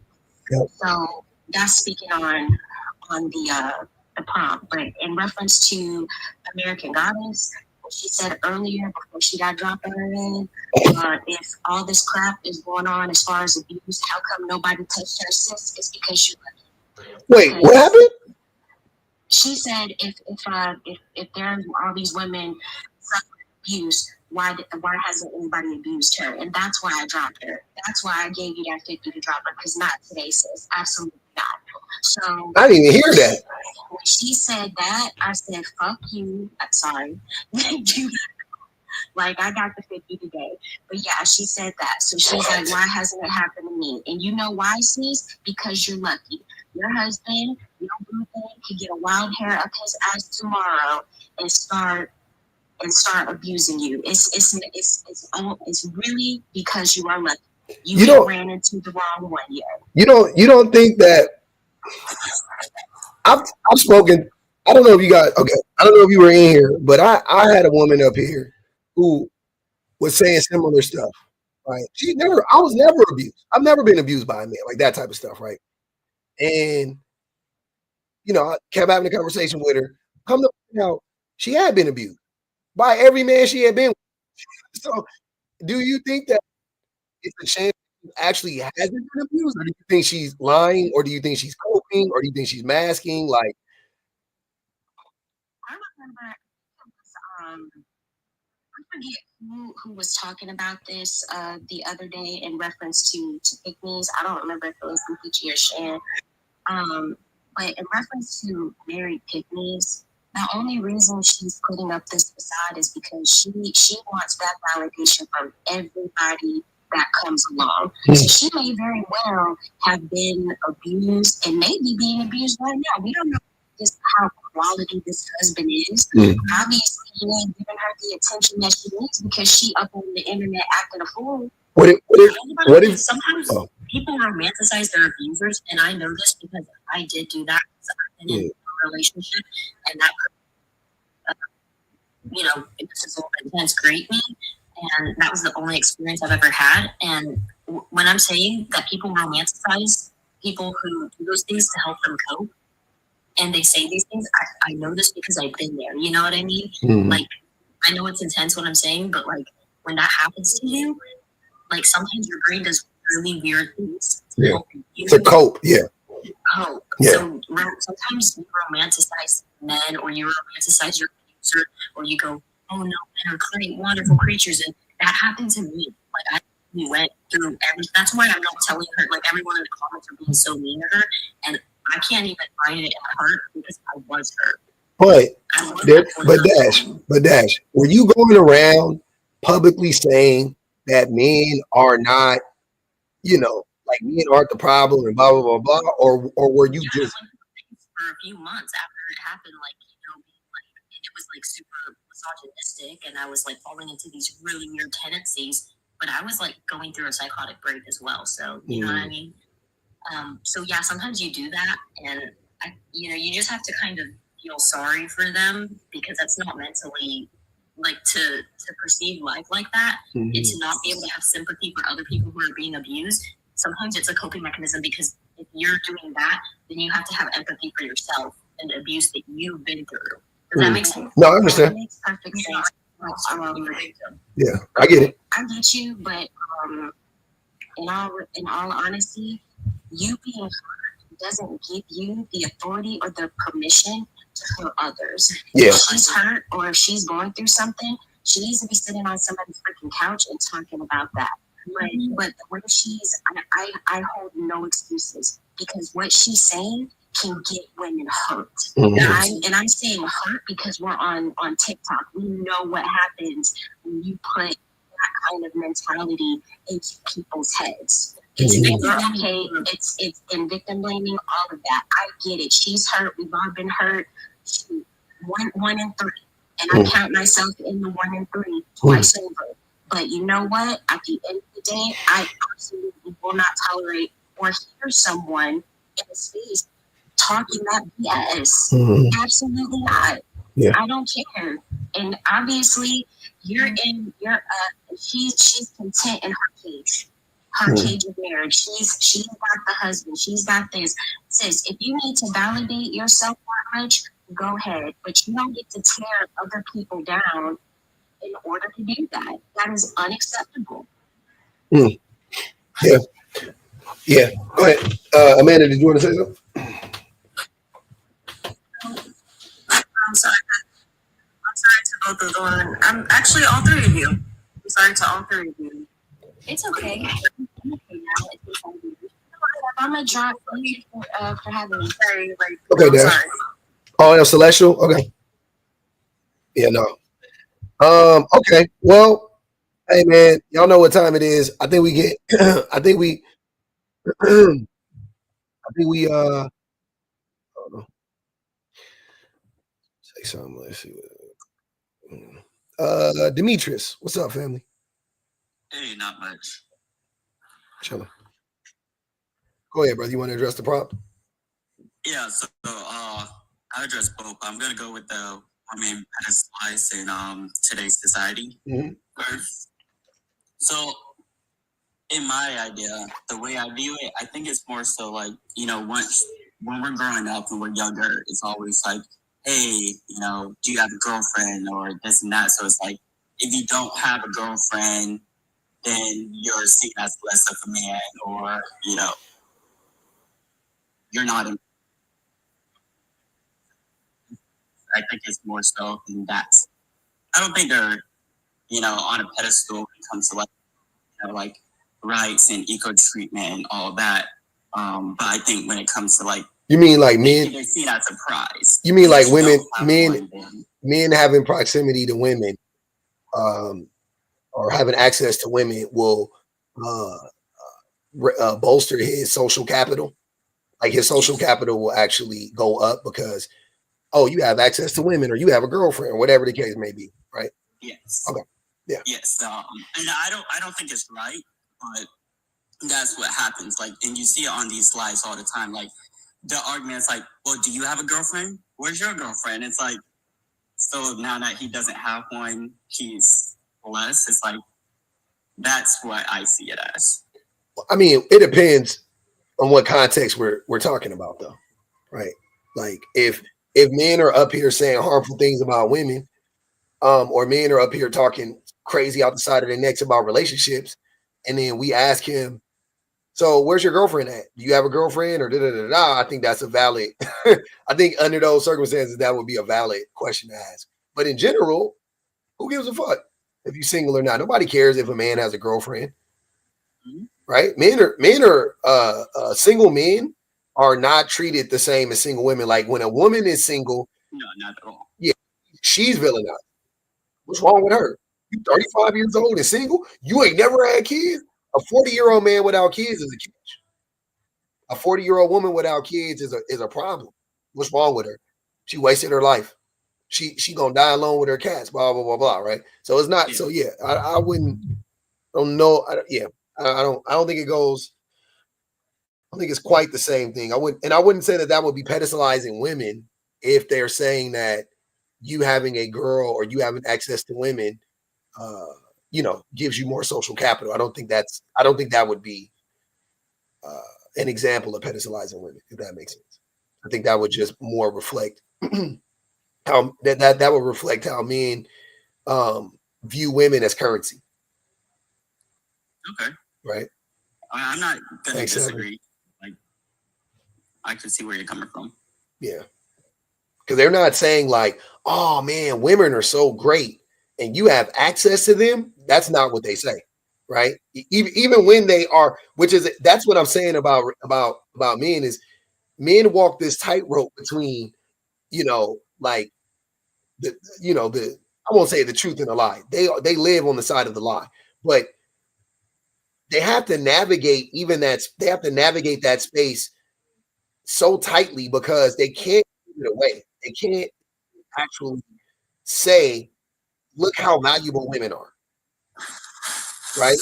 Like that's why I think that's why I look at you as more of a man, Demetrius, because you have access to these women. They can't say it's because of how dope women are or whatever. You know what I mean? Like that's not what it is. So they detach the value that women or the intrinsic value that women have. They detach that from the women, and then they essentially just like relegate women to an object, right? Like, I bet you getting tons of vagina. Oh, I see you, my boy. Damn, she bad. Like, and then it's like that. Then they objectify the women. They treat women like objects, right? But even in then, like even with that, women still have tons of value. Like that's the funniest thing to men. I'm saying women have so much value that even in the objectification of women, it just proves how valuable women are to men. Because when you flip that around, women don't objectify men, and not because I don't think it's necessarily because women aren't conditioned to objectify men. I think it's because you can't objectify men. You know what I'm saying? It's damn near impossible. Like we're not that attractive. We're not, you know what I'm saying? We're not that successful. We're not like it's like, how do you know what I'm saying? Like you're saying that this dude, I'm saying the average man too at that. I'm saying like, just think about the average man. Like he don't got no money. He's not that educated. He's not, you know what I mean? You just keep going down the line. Like the woman, probably objectively speaking, she looks better than he does. Like you just keep going. It's like, how do you objectify a person that on every level you're better than? It just doesn't make sense. You see what I'm saying? So I don't think women can objectify men. Just generally speaking, I don't think they can, even if they wanted to. I think you can objectify a small group of men. You can objectify the Jason Momoa of the world and the Lenny Kravitz of the world and the, you know what I mean, and whatever else. You can't objectify the publics. Like you can't objectify the regular, you know what I mean? Like average, you can't objectify. I was like, what the fuck?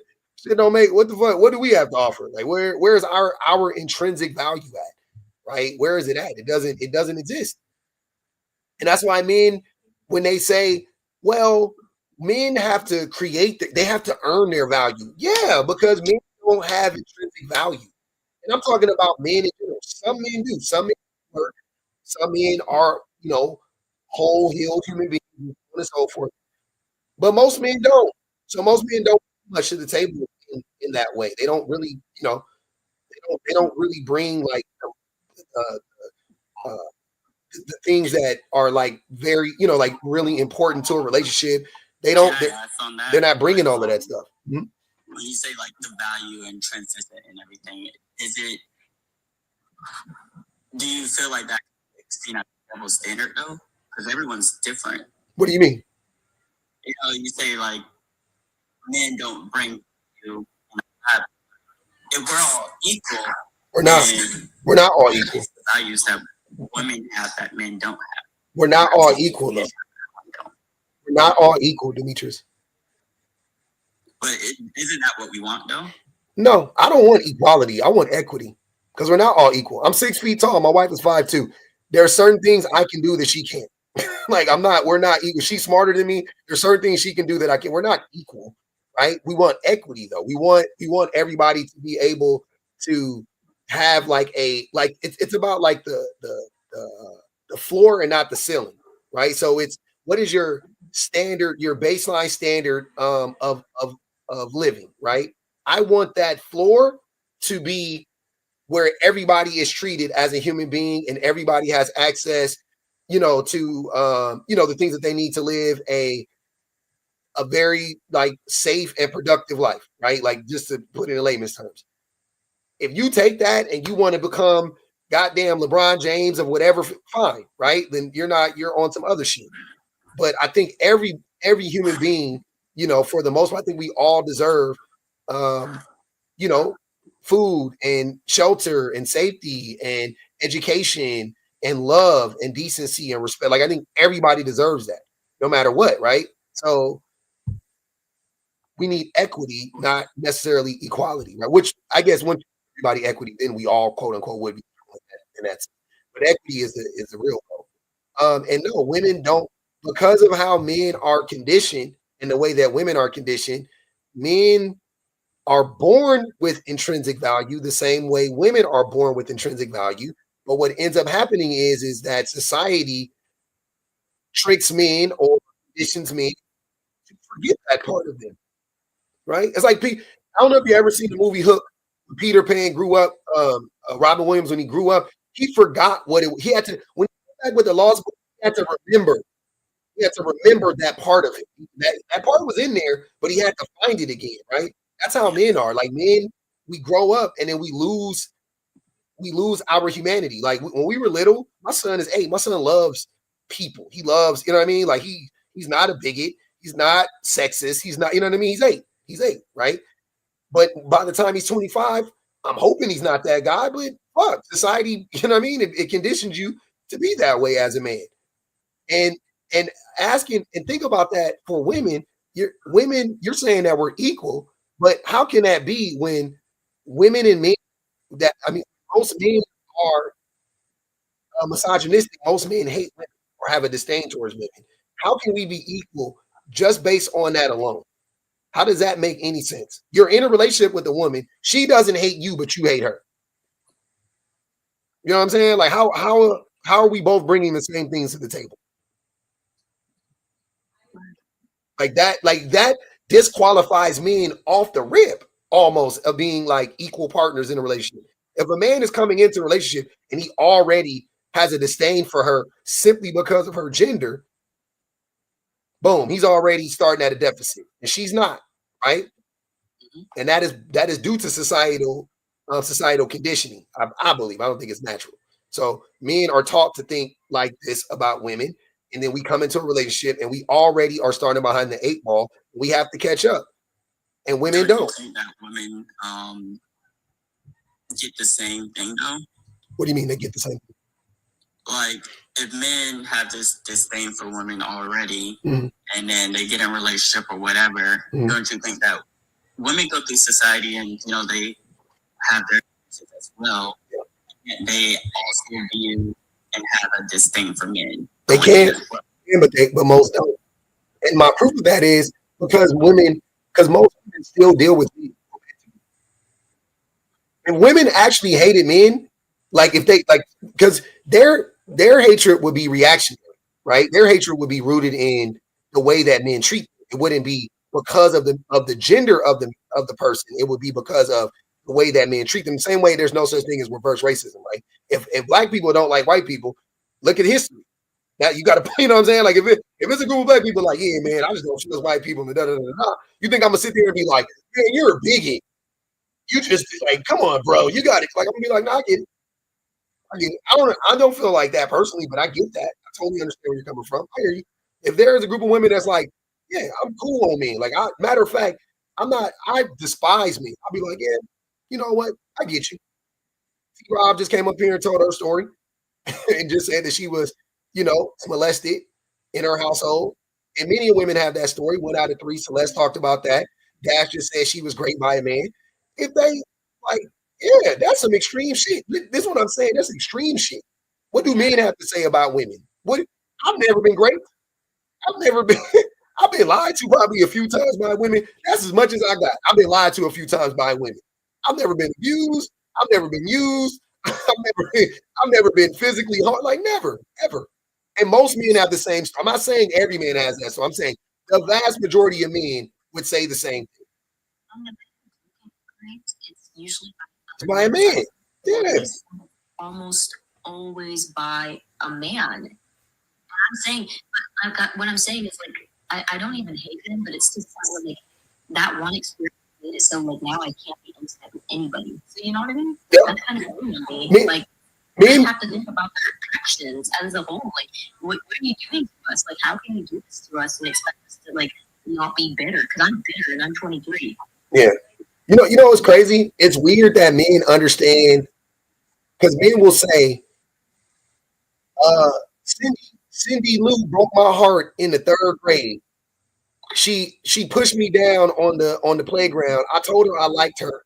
I wrote her a note. It said, do you like me? Yes or no? And she sent back the letter with circled no and said, you ugly as fuck.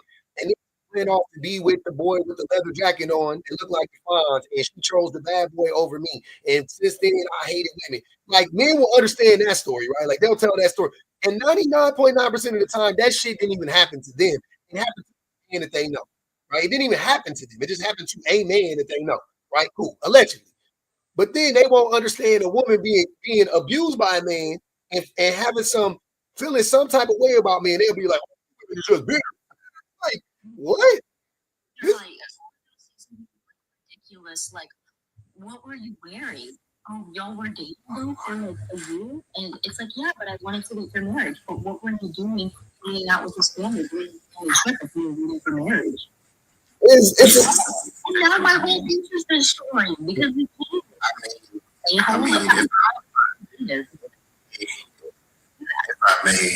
I can say that women are somewhat monsters too, because as a kid I was a woman and I was abused by my ex-wife. I mean, I don't portray that to every single woman. I know that there are a lot of bad people in this world, but I can't portray every single person as a monster just because I was hurt by a couple of people. Who said that?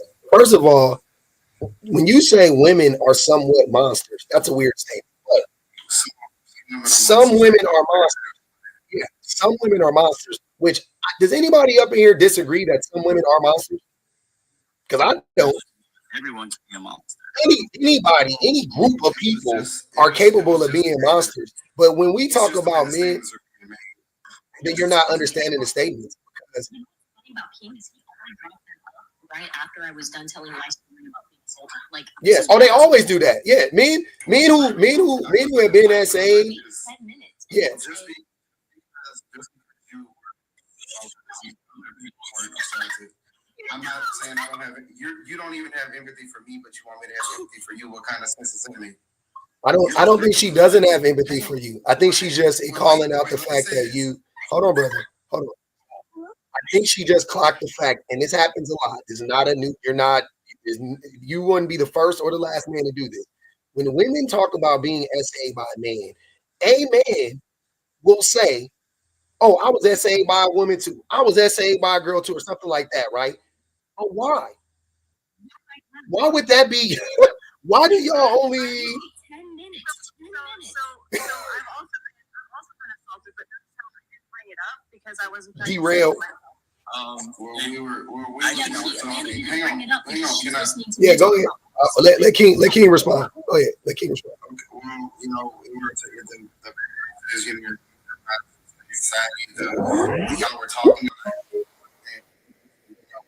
about, because I've been through this experience. And I was just saying my story, just like you were stating your story. I'm not denouncing what you went through, because you went through a very traumatic and tragic experience in life. That sucks. I would never wish that on anybody. But I also went through something of that sort, and then you kind of pushed mine to the side, like, oh well. You said it mine. After mine, you didn't even get me. You're projecting, sir. You that is what you did, King. Oh, you tried to push her story to the side and be like, me too, and it wasn't the right time to do it. She didn't do that to you. The way that it was coming off, the way the conversation was coming off, it just kind of felt like it was just being. You felt like you needed to come up here and defend men and try to steer. Yes. Hold on, King. Stop. You came up here and you did it in the comments. You're saying that the things that are being said, what is being said that you actually disagree with? If you're not up here just to defend men and deflect, then what do you actually disagree with?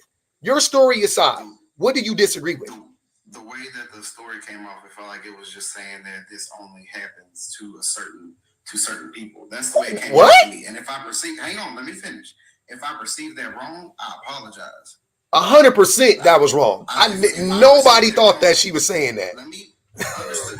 I'm just saying, look, I didn't bounce in this conversation at the beginning of it. I did catch one in, and like I said, if I perceived it wrong, I apologize for that. I'm not gonna sit here and say that, oh, she's the like. I can just apologize for interpreting what she was saying. Yeah. Yeah. And I'd say this. And I apologize. But I wasn't trying to. Hold on, let her finish, Demetri. Her story. I wasn't trying to throw her story to the side and throw my story in there, just like on top of hers at all. I was just like, the way I perceived it was like, oh damn, like this doesn't really happen too, but it does. Just it does. I've personally been through an experience, and that's all I was saying. So can I ask you? So I got you. I'm sure I appreciate that you say that, but I got to ask you a question. So when we talk about children being harmed by adults in that way sexually, who is the largest perpetrator? I didn't hear that. I didn't come into that part. No. I'm asking you. We haven't had this conversation yet. I'm asking you now, though. Just so we can because I'm trying to help you understand that in any capacity what you were saying didn't make sense to me. But what I'm saying, so even I hear your story, I hear what you're saying, but I'm asking you, what percentage of essays against children are committed by men or women? Like how does it actually break up? How does it shake out? I'm not gonna lie to you. I don't know the exact statistics. All right. Take a guess. I'm gonna say men are probably roughly 70 to 80%, maybe. Yeah. So the vast majority of essays against women, men, and children are committed by men, right? So even if, listen, hear me out. So even if your story, I mean, even if we wanted to use your story as to make the point you were trying to make, it wouldn't matter, because ultimately she wasn't saying that I don't even know how you can construe what she was saying or I don't even know how you can even take it as she was trying to say it doesn't happen to these people. The whole point was men are overwhelmingly responsible for these actions. That's the point. And then you came up here and tried to deflect and say, well, women are evil too. So are you saying that in general, women are evil? Or are you saying some women are evil? No, some women are evil. Okay, we're saying men, hold on, but King, we're saying men are evil. See the difference? Okay, understood. So I'm saying most men are. I think most men are evil. I think most men are misogynistic. I think most men, you know what I mean? Like, I keep going down the line. You're saying, no, I don't think that. So once again, your story wouldn't be applicable. It wouldn't matter either way. That's why to me, it's obvious that you were just trying to deflect. To me. And I think that was and I'm gonna give you the out because that is a reflex of men. Men reflexively try to shut down these conversations like that. Like we are so programmed to do that you do it without even thinking about it. You just like your brain instantly went to like, I got to defend men. I got to defend the patriarchy. I got to defend the cult of man. Let me, oh, it happened to me too. Oh, like instantly you did that. Now we talking about you like, okay, yeah, no, right? Cool. Well, I wasn't trying to, I don't feel like I was trying to defend all men. I think I was just trying to defend that small group of men that aren't that way. But what? Even then. King, here's my thing.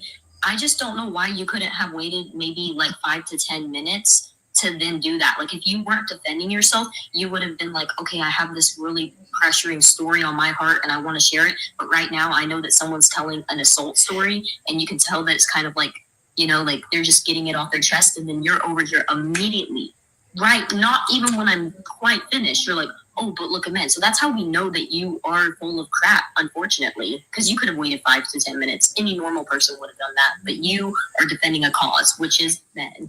I'm sorry. And he just said it. But King, you just admitted it. You said you were defending this small group of men, which is even worse.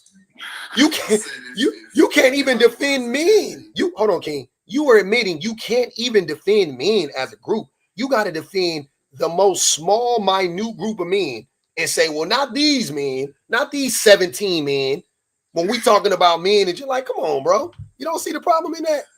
I mean, that's understood, but if I'm not going to advocate for that terrible group, which yes, it is the majority, what's wrong with me advocating for the small amount that is good? Hold on, y'all. Hold on, y'all. Hold on.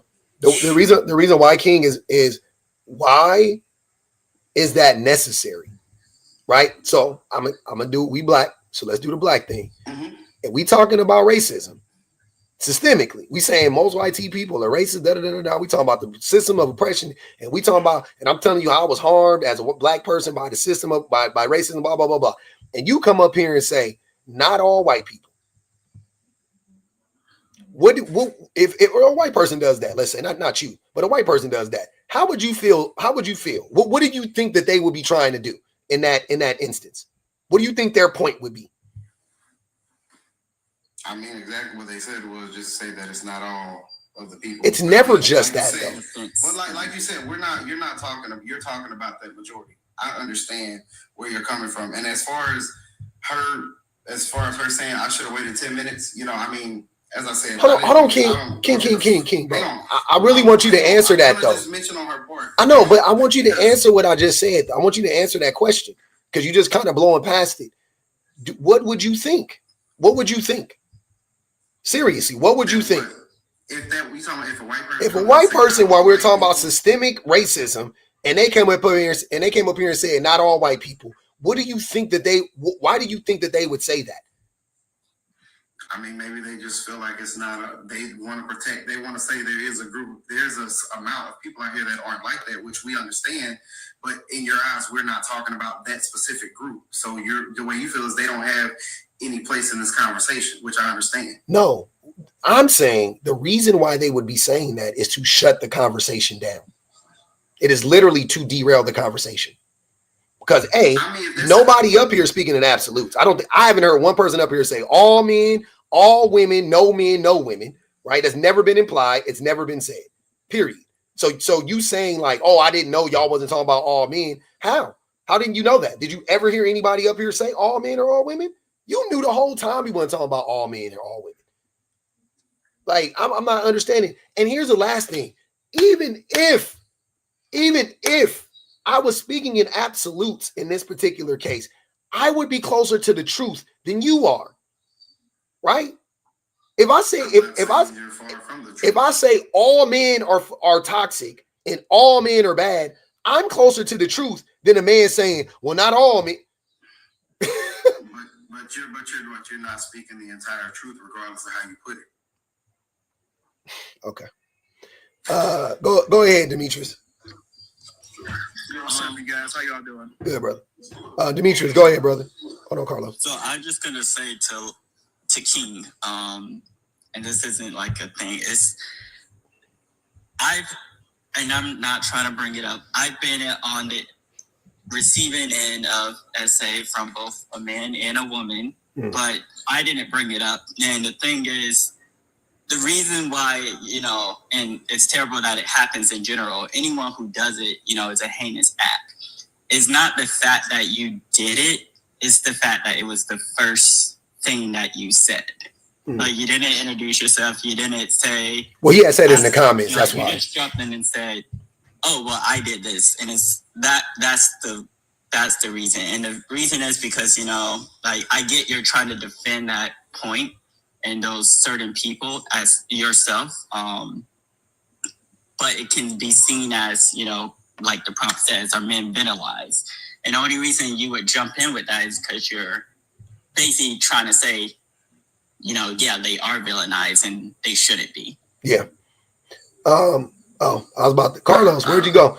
Wait, Mr. Cleanup Man, I got somebody on, and just so you guys know, I'm running it on YouTube as well, so we got people on YouTube. Mr. Cleanup Man, what's good, brother? What's good, public? Chilling. I ain't really got no comments. I'm mainly just listening, man. I got people, the chat room be going up, man. I got people, they saying I'm disingenuous. Mainly one person. She don't believe I'm here in good faith, man. Some people really do be trying to learn. So hope she know who I'm talking to. All right. I really don't have no disagreement. Somebody said that 1 in 3. what's the percentage you think of pedophiles amongst men that exists? If you just had to throw a ballpark figure out. P3DOs.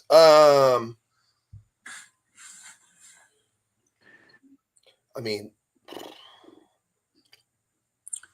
I could break it. If the number was 0. I could give you. I think most men, and I'm not saying like they always. Okay, let me. This is very nuanced to me. I don't look at it in the terms of legality, right? I look at it through the lens of morality, right?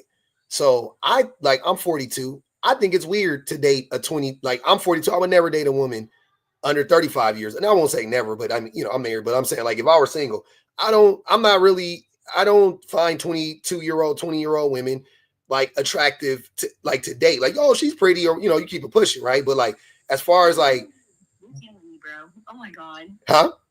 We have normal men out here. You're just like my dad, bro. Oh my God. Yeah, like dating a woman that's in her 20s is weird to like as a 42-year-old man. I think that's weird. 30 is too young for me personally. And I ain't gonna hold people, but 30 makes more sense. At least her brain is fully developed and so on and so forth. But I would say from that lens, like a 22-year-old dude hitting on a 16-year-old girl, or I would say most men, because I've seen that my whole life. I think most men would do that, has done that, thought about it, whatever. One of those, they fall in one of those categories. The majority of men. I don't know what percentage, but really, really high. Definitely the majority. Now, how many men would like a 30-year-old sleep with like a 10-year-old? I don't know. I think that's a different discussion, right? I don't know. There is that video. This is a video. It's totally anecdotal. There is that video where it was in another country, but I don't care because men are men are men. They were asking these men, they were asking people on the street, like if there was like anything you could change or whatever in society or about our laws, like what would you change? And like a bunch of them said they would lower the age of consent to like 10 years old. And I was like, yo, yeah. Foreign countries are just sick. I mean, it happens. Demetrius, that's why I specified, I don't want to act like it's a foreign thing. It's not. In America, they're trying to lower the age of consent right now in America. So it ain't just a foreign country. The video was from a foreign country. Yeah, I think the age of consent should be okay. I think the age of consent should be under the age of 25. You shouldn't be able to date somebody more than 5 years older than you. And then after that, you know what I'm saying? It is what it is, right? Like I think we got to draw the line somewhere, and I feel safest saying like, yeah, a 26-year-old dating a 40-year-old, yeah, I wouldn't do it, but at least we gave them a chance to develop, right? But yeah, outside of that, bro, like the age of consent and how men view women and whatever the case may be, that shit is a global phenomenon. Like men, and historically, men have been marrying 30-year-old men have been marrying 12-year-old girls for a millennia, right? And they still do. You know what I mean? You said what? And a lot of people will use that as their excuse. They're like, oh, well, back in the day, it used to be this. And I'm like, well, that does not make it right. Like, we know that just because a girl can start her period at 12 doesn't mean she's mentally ready. Because I know when I was 15, I was still playing with Barbies because I had a very innocent, loving, normal childhood. Like, I had a great childhood, really. Dope. So that being said, at 15, I was not ready to date anybody, especially at 12. Dude, what? Like, that's crazy to me that there's kids getting, assaulted at that age. Yeah. We was playing hide and go get it at 10. I ain't gonna even hold you, but we live different. You know what I'm saying? My childhood was anything but angelic and perfect. Dante said Africa. No, sir. Arkansas, Alabama, Mississippi, Louisiana, Kentucky, Texas. Yeah. It ain't just that. Don't try to just throw that on Africa. I want Americans get that American exceptionalism shit out of here, acting like it's crazy in East Asia. It's crazy in Alabama, bro. Alabama feel like fucking India, and India feel like Pakistan, and Pakistan feel like Arkansas when it comes to gender issues. They feel very similar. Saudi Arabia looks very similar to Florida to me. I know to some people it doesn't, because because all the women over there, they dress a certain, like, I don't give a fuck about. I'm just saying how women are treated, right? We're supposed to be so advanced in all of this stuff. It's 40, 50,000 grape kits untested right now, sitting there in a locker somewhere in America, right? In various lockers across America. They won't test them. We don't, in LA, our police department, LAPD, I think they get like $1.2 billion. That's the budget for the police department. Y'all can't allocate 100 million to just testing kids and tracking down rapists. Because my theory is, A, it's two things. A, men don't care about, they don't care about what happens to women or children or, girls or whatever. But B, also think the police have a vested interest in not testing those kids, because I think a lot of those kids going to come back to police officers. That's my guess, right? Because we know they be raping. So, yeah, they like, yeah, we don't want to test everybody. But, yeah, it all looks the same to me, brother. All around the world, colonialism, gender equality, like all the struggles look the same to me. Different fonts, like BPG would say, different fonts. It all looked the same to me. That's why as a black man, I could relate to what's going on in the Congo, and I could relate to what's going on in Ukraine, and I could relate what's going on on Gaza Strip, and I could, you know what I mean? Like I could relate what's going on everywhere. Like it doesn't matter like that. It's American. Like they don't have to speak English for me to understand. Like, nah, they wilding. Men are wilding all around the world, everywhere. We wilding everywhere. Wherever men are at, it's wild as fuck. If we there, it's some crazy shit going on. Guarantee you. Hide your kids, hide your wives, whatever. Like it's crazy. Men be tripping all around the world, man. So I don't like that Africa shit. We ain't gonna do that. We ain't gonna throw our brothers and sisters in Africa under the bus. Act like it's all smooth sailing in America. It's not. It's fucked up in Europe. It's fucked up in Canada. It's fucked up in America. It's fucked up all around, man. Crazy. And it's because men won't. We refuse to actually protect women. We refuse to actually protect children. We refuse to. Dr. Umar talking about men need to come together to fight against child support. Stop the graping. Can we get a task force organized so men can stop raping other? Like, what the fuck is y'all talking about? Child support. I don't even think about that shit. Let's stop the grapes. Let's start. You know what I'm saying? Like, how can we get to that? Like, let's get a group of black men together and white men together and all the other men. Let's get these motherfuckers together and stop the graping. You know what's funny now that you're talking about that? Like the differences between why men don't like women and why women don't like men are so vastly like mind-boggling. Women don't like men because they grape us. Women don't like men because they physically get handsy with us, verbally or assaulting us a lot. Mm-hmm. And then men don't like us because after pushing out their children, we want a little bit of money for the children and the new life we have to do with all these changes alone.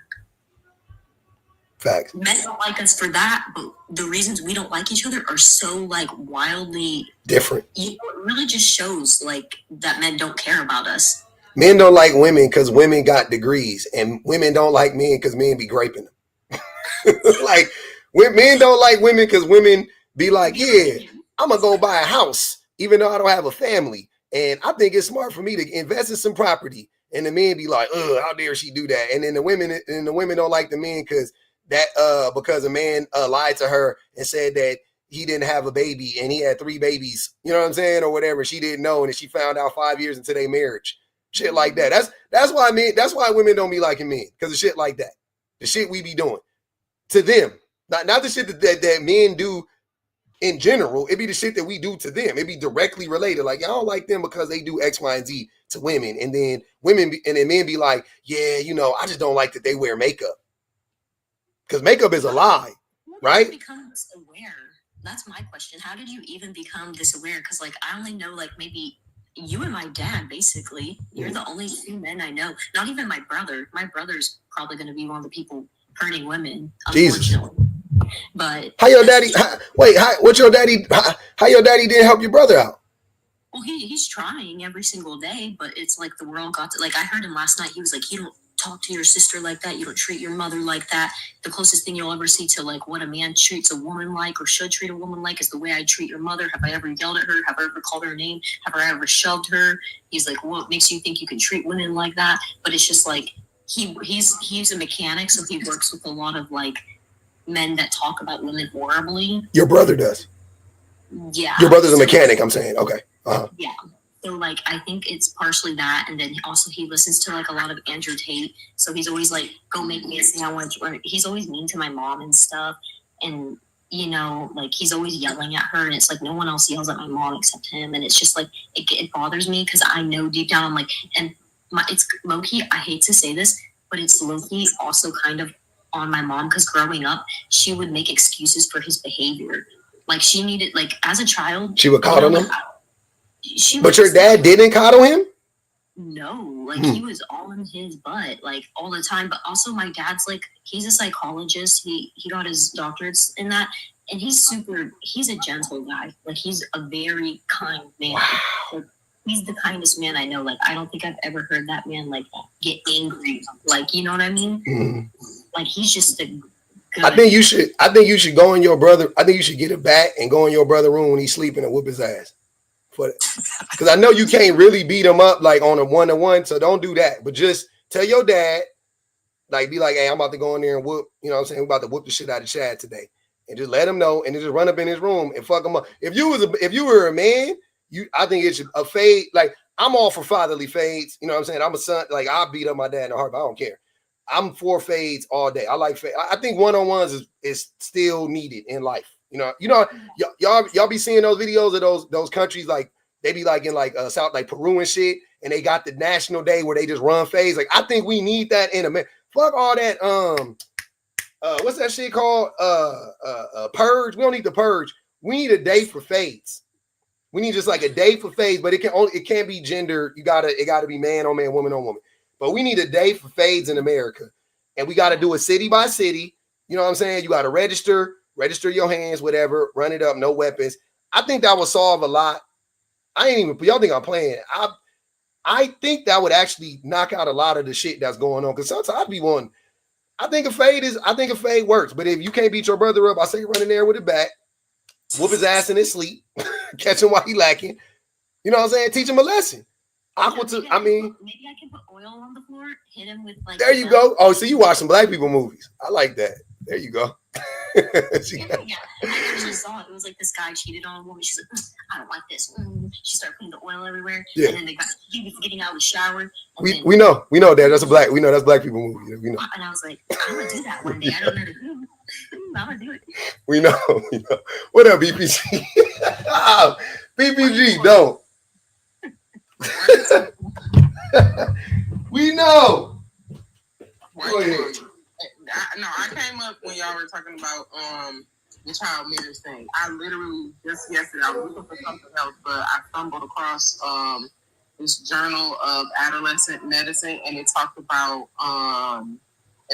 child marriage in the U.S. And in the article, they were talking about how many child marriages still exist, and from 2000 to 2018, there were 297,000 children who were married in the U.S. And the more remarkable part to me is like, I think when I heard this, I really thought like, okay, this is in the South, like this is in that weird Bible Belt. But it also occurred a lot in states like Nevada and Texas was at the top of the list because they had 41,000. Nevada, I think, was like third because they had 17,000, and then California was second with 23,000. And I'm telling you, I was so flabbergasted because, for one, there are a lot of states that, yes, they have laws of consent, but what they don't have is they haven't gotten rid of these exceptions. So if you have parental consent, then you can be married. But what happens more often than not is you have these kids who maybe they do want to be married, maybe they don't, whatever, who cares, they kids.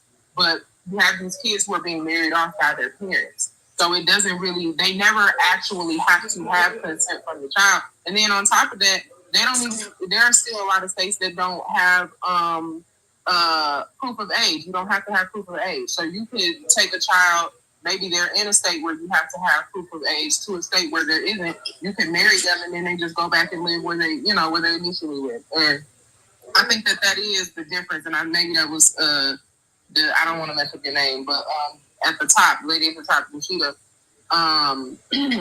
was pointing out is that when women talk about the things that disturb them and upset them about men, it always aligns with, I don't want to be harmed, I don't want to be raped, I don't want to be assaulted, I don't want, some physical violence or emotional violence happening to me at the hands of men. I don't want you taking away my opportunities. I want to be able to educate myself. I want to be able to have a job and care for myself. I want to be able to, contribute to science and research. And I need to be able to do that aside from the fact that I'm a woman. But when men talk about the things that disturb them about women, it always rounds about to, I don't like the way she wears her hair. I don't like that she rejects me.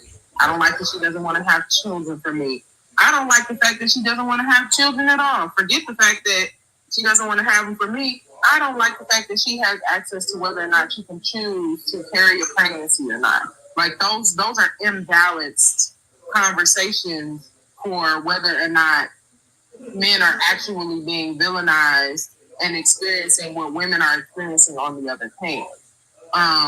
But for the topic, especially the second question, are women being pedestalized in society? I would say yes, but in a way that it's still harmful to us, because if you have a specific type of woman in your mind, the blonde-haired, blue-eyed, statuesque housewife who's in the apron, who has the 2.5 children, then yes, the closer you are to that, the more you are pedestalized. But in that same token, you're dehumanized because of that idea.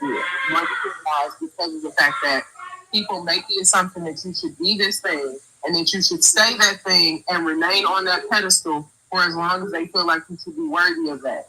And the unfortunate part is there are a lot of women who end up finding out the hard way that the one contributor, if nothing else, that will knock you off that pedestal is age. As you lose your body, as you lose your youth, as you lose your quote-unquote conventional beauty, you lose that pedestal. You lose that status based solely on the fact that life continues on. And it's not actually helpful to those women because you end up discarded. So, that sparked that thought in me. I hope that anybody else who wants to read it, it's called the Journal of Adolescent Health, Child Marriage in the U.S. It was very, very, very, it wasn't even a long read, but it was very, very interesting about like how these things are still happening today and how often they are happening.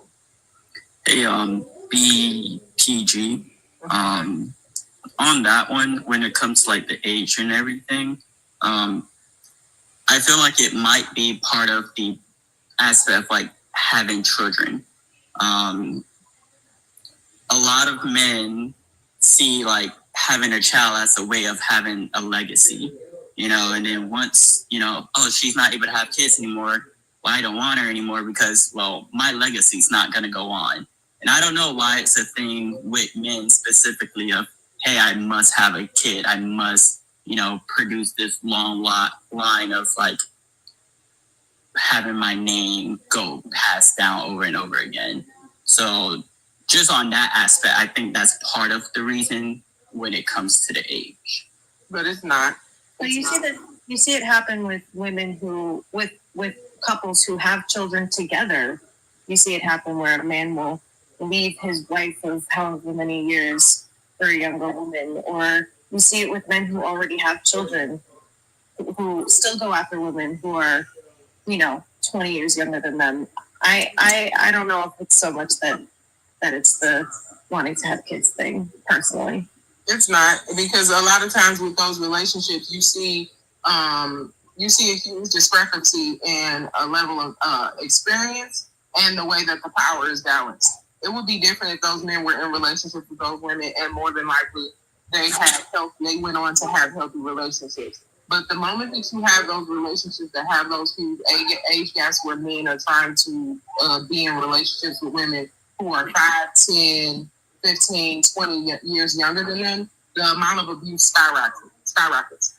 Financial abuse, physical abuse, emotional abuse, it all skyrockets. And it has everything to do with the fact that they use that excuse, but they use that excuse because they feel like these women don't have the experience or the knowledge or the wherewithal to understand that that's a lie.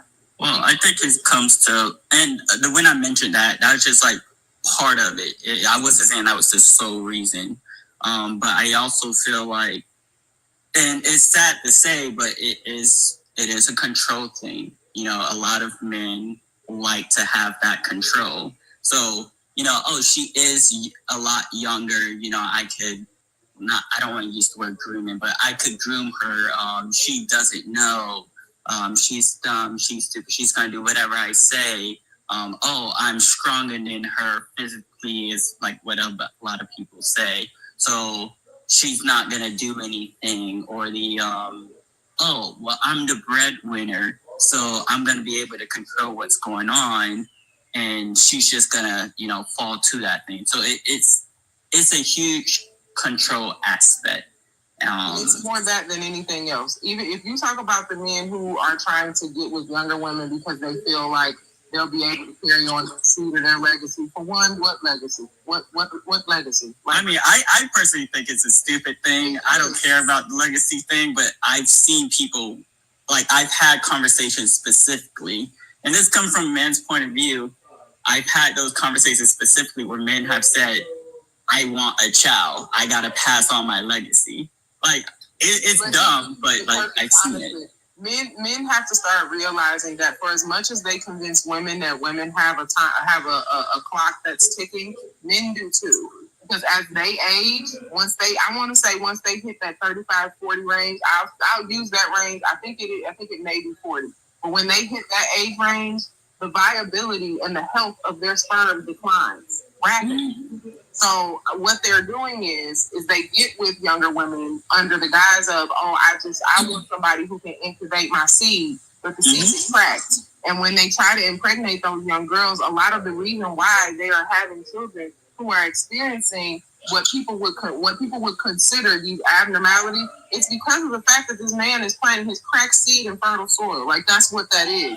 So when women are talking about whether or not they want to wait, what we're actually finding out through research, through having women in these positions where they can study these ideas that have been swimming through society for so long, we're finding out that women at the age of 35, 40, 50 are able to have children.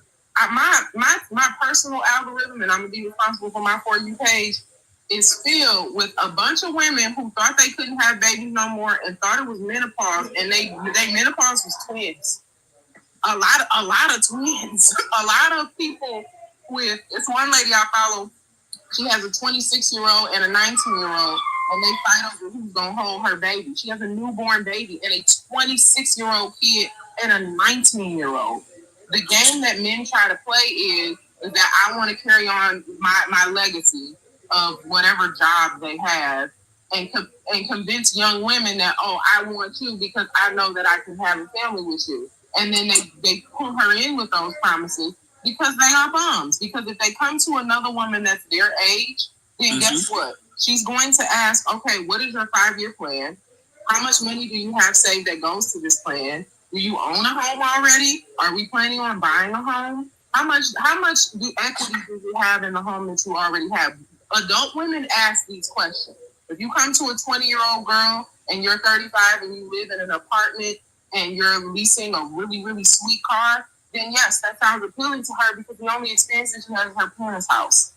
Her bedroom, which is decked out to the gods with all of the things that she loves, is her experience. But if you get a woman who's already been to college, who's already had a career, who's already purchased a home, you can't tell her the BS of why it is you still live in your sister's basement. That works on young women so that they can manipulate them. It's not about a legacy. It's not about whether or not they want to have a kid. It absolutely is about control. Because if it was about legacy, they would have started in their 20s. Because I know now, like, I'm thinking about like my future and everything in my 20s. You know, I'm 23 and I'm sitting here like, okay, well, what's next? I've gotten educated. I've done this. Here's my degrees. Here's my licensing. Here's my business I'm doing.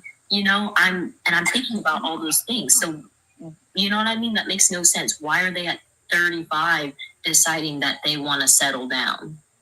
You know what it is, the older men want, and BPG said this a bunch, but they use the excuse of wanting to have children with a younger woman because it's a method of controlling. It's one method of controlling her, but and control is what they want, but also what they want is they want somebody who can look up to them, literally look up to them. Like if they're like in their 30s dating a woman who's younger than 21 or younger than 25, let's say, and their brain isn't fully developed yet, they literally don't have the same mental capacity that you do at 35.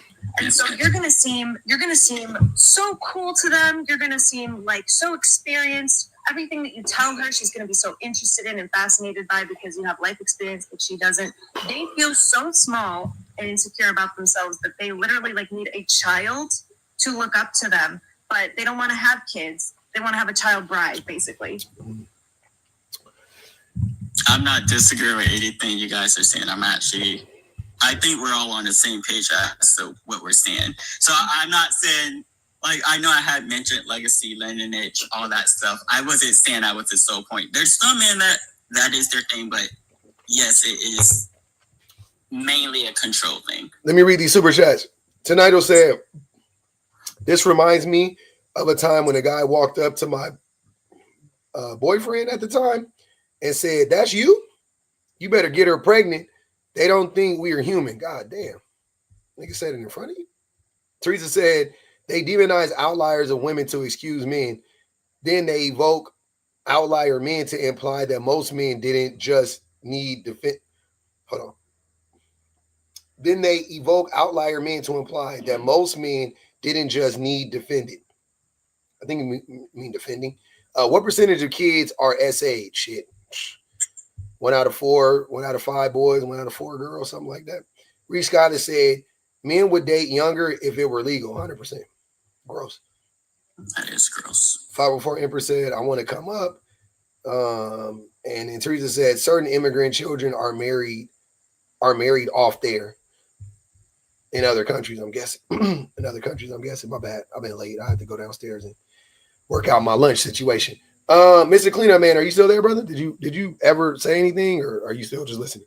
No, I'm listening. I'm mainly reading the chat, man. The chat be going up, so that's where I'm at. Like, you got people right here. Some people rude. They so rude and they so elitist. They can't get out there. Like, I don't know what that symbol is. It might be the symbol for boron. I'm not sure. But look, she talking about Mr. Cheater. She calling me Mr. Cheater. I confided in the chat about a moment of infidelity that I had in my life, like a lot of people have. I'm not saying it's right. And that's the only way she addressed me, man. That's a toxic person. That's an example of abuse right there. But I'm gonna let her go off. What? But what's your question for me though? Hold on, wait a minute. Wait, you're gonna hold on. Wait, who's abusive? Who's abusive? You got to look in the chat. I don't know what that symbol is. Look like. No, I'm saying you're saying the woman that called you a cheater is the abusive one. I'm saying somebody that chooses to refer to a negative action that you did as your name going forward forever. That, to me, I would look at that as potentially more negative than positive. Surely you can agree with that. Okay, but you can't call that person abusive. So what? If you lie one time and I only call you liar going forward for you ain't got to do it again. I'm just gonna call you liar for the rest of your life. That's kind of crazy. But anyway, digress. What was your question though? I don't want to focus on that. That's petty. What was your question though? I love that we've been talking, like, really having like I feel like a deep discussion about, like, you know, men dating younger women, blah blah blah, like what is a P3DO, why child marriage, and he comes in with, yeah, so I've been reading the chat and I don't like what somebody said about me. And the thing they said about it, what it was like, but didn't you actually cheat though? Like, it wasn't even like they lied on you, bro. Like, you did cheat. She called you a cheater. Get over it. Like, we ain't even talking about cheating. That's what she focused on. That's my point. Pretty much what she just said. But anyway, go ahead. Digression. What was your question though? I did have a question. I was asking, did you want to say something? Because I didn't know if you had said it. I was gone for like 10 minutes. I wanted to make sure. I mean, you tried to answer my question. I guess we don't have clear stats, or you don't. I mean, the few research papers I was able to read on it cite that allegedly, like it was a site in Australia, 1 in 6 men are what did you call it? So I don't get you banned. SA? He said in Australia, no, in America. Yeah. No. I know, but we're on the topic of what did you call it? I don't want to say pedo. What did you call it? P3DO. P3DO. Yeah. Mm-hmm. I mean, that number is crazy to me, but I believe it. I mean, it's a toxic world. You know, that's incredible. That's an incredible stat. Somebody else in the chat was saying that. Hold on, let me ask you. I want to get your opinion on it. If you knew of somebody, right, that was in that category of doing that activity, or a matter of fact, I'll take it a step further. That happened to a child that you know, and it ain't even got to be your child. Would you overlook that? Do you think most men would overlook that if it was their child? If it was their child. Oh, their child, no. But do men overlook it for other men all the time? That's why it keeps happening. I don't know, because I don't think I know the people that are overlooking it. They are also in that category. That's my belief. That's what I think. No, I think they do it, also, but that's kind of outlandish. I've been agreeing with like 90%. That's the one thing I don't agree. I know men and women that run cover for P3DOs. You know, personally, I've never met anyone. Fucking whatever on whatever level. Yeah, hell yeah. So what did you do to put a stop to it? I was a kid. What do you mean? Oh, okay. Well, I mean, if it ain't happening now, but I'm talking about as a grown person. That's what I'm saying. You don't know it. That shit would never happen around me. I mean, you know what? And another reason why you probably wouldn't say, because people in that category, they know. I mean, they take their secrecy to another level. If they know, they can tell when people is going to put a stop to it.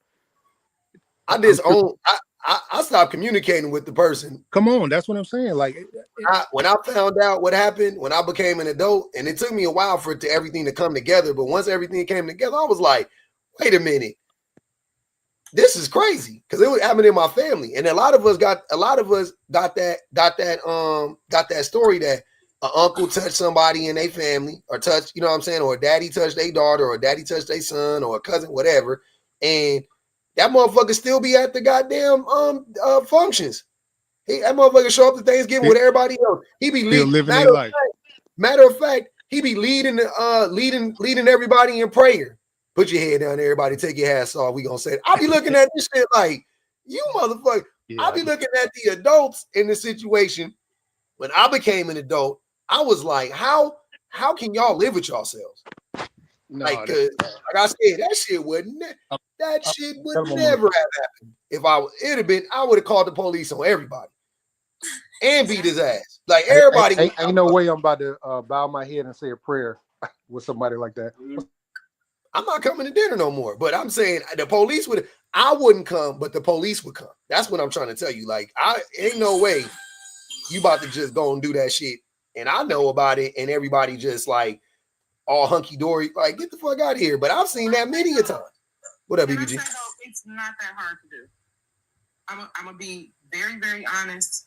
It's a hard pill for people to swallow. It is not that hard to do. I had a conversation yesterday with somebody about consent with kids, and the amount of people that were shocked. People in general are shocked by that. But in the conversation, the people I was talking with were shocked that I asked my kids for consent to hug them. I asked my kids for consent to hug them. I asked them for consent to come in their rooms. I asked them anything that involves their body or something that I feel may be compromising their person. I asked them for consent for it. Everybody in the room was like, what? You asked your kids consent for a hug? People think that when they talk about peak videos that they're talking about, he just said it, somebody that's dark, sinister, somebody that's, hiding in the shadows. The reason why it's very easy for people to side with people who are peak videos is because of the fact that they are the friendliest, kindest, most lovingest, every time you see them, they got gifts for the kids. Every time you see them, they, like you said, they lead in the prayer. They are the person who is the most trustworthy out of the bunch. And the reason why they set that standard is because of the fact that they want to use that as leverage for, kids say the darndest things. Kids like to lie. And you've had, honestly, we've had these conversations on your panel where we've had men who are like, well, sometimes kids come up with stuff. No, they don't. They don't. No, they don't. They really do not. Like, how is a 12-year-old gonna lie about? Like, that's what I don't get when they blame little kids and they're like, oh, but you know how these little girls are? They're fast nowadays. I'm like, wait, what? How can you say that? Like, she's 11 or 10. Kids are like the most honest people. Honestly, like, how is a kid gonna lie? Oh, she touched me. Only thing wrong with kids is they don't have the language a lot of times. That's the only thing that I've seen. But as far as them being like liars, or almost never. Some of it is fear. Some of it is, I had to tell this guy one time, and I told my husband this too. If somebody touch my kids or touch the kids around me, it's on sight. That's it.